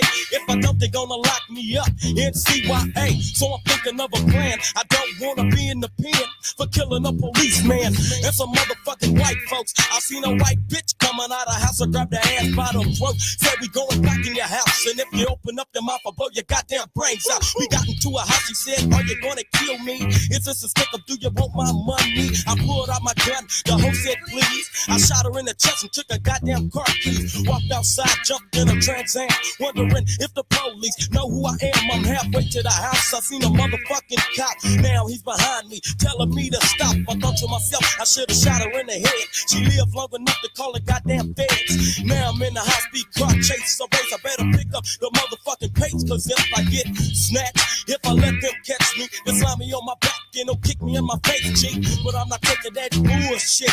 Them motherfucking devils don't know who they fucking with. I'm a motherfucking psycho, and police is people I don't like, so I'm not stopping. I keep smashing. The car is stolen, I don't care about crashing. I hit a corner, doing 90, I lost control. I hit a pole, but I bounced. They couldn't find me. You know that I got away. I chilled on the under at the house until the next day. In the morning, in the paper was a warning. It said, if you're white, you better hide tonight. It said, all the Peckerwoods better hide tonight, hide tonight, hide tonight. All the Peckerwoods better hide tonight, hide tonight. I'm at the house, I turned on the tube to watch the news. The reporter said 5 white folks found dead the night before last, and a suspect got away in a car crash. They couldn't place no positive identity, so that tells me I got away scot-free. I'm gonna pull another move tonight, cause I don't feel right without blood on my knife. I turned off the GB, I got dressed in my black, I put my knife in my sack, I grabbed 2 clips from my gat, walked outside, jumped in my ride, I had a foot take a gas, so I spotted off fast. I stopped at the liquor store, got a half pint of Hindu, thinking who I'm gonna put my knife into. The time is approximately 11:33. I'm gonna go to Berkeley and kill me a hit beat. So now I'm on the freeway, all by myself, so I let the tape play. And I'm bumping that crazy shit by the ghetto boys, the mind of a lunatic, and it's getting me pumped. I keep hitting the drink, so I'm getting kinda drunk. It's something about the Trinity, it gives me the tendency to wanna tear everything away off your back, cut you fast from your throat to the crack of your ass. From the throat to the crack of your ass. I read the sign that said Berkeley a half a mile. I started to smile and I kept on drinking, thinking in my mind about white folks screaming. I saw another sign and I checked it. It said Berkeley, the next exit. It seemed like a second when the exit came. Turned on my blinkers and switched the lane. I got off the freeway bumping Ice Cube. Pump cause I'm drunk now, I'm looking for a double deuce. Rolling down the back streets, I slowed down. I saw 2 white freaks and they looking like witch. Now I'm thinking in my mind how much I like to kill white bitch. So then I jumped out, put my gun, went try to run, so I took a devil ass out. Told her to lay face down on the ground and don't make a motherfucking sound. I pulled out my knife, I kicked the hoe in the head, then I stabbed her in the back twice, but I still ain't satisfied. So I said, fuck this, jumped in the cutlass, cause I'ma make all the Peckerwoods hide. Make them all hide. I said all the Peckerwoods better hide tonight, hide tonight, hide tonight. All the Peckerwoods better hide tonight, hide tonight, hide tonight. Locked in the jail cause a white man got me. Fuck a Peckerwood, fuck a Peckerwood. I'm locked in the jail cause a white man got me. Fuck a Peckerwood, fuck a Peckerwood. I went to court and the judge detained me. Fuck a Peckerwood, fuck a Peckerwood. When I see a Peckerwood, they're gonna have to restrain me. Fuck a Peckerwood, fuck a Peckerwood. High tonight, high tonight. Yeah, facts, y'all. And you know how they be like, when Jesus come back, you're gonna hear the sirens or the bells or whatever they say you're gonna hear. When Nat Turner come back, that's the song that you're gonna hear, and you know it's time. That it's time. You know what I'm saying? So when you hear that song playing just out of nowhere, you know what time it is. But anyway, as always, man, we have got to start standing for something, or we're gonna keep falling for anything.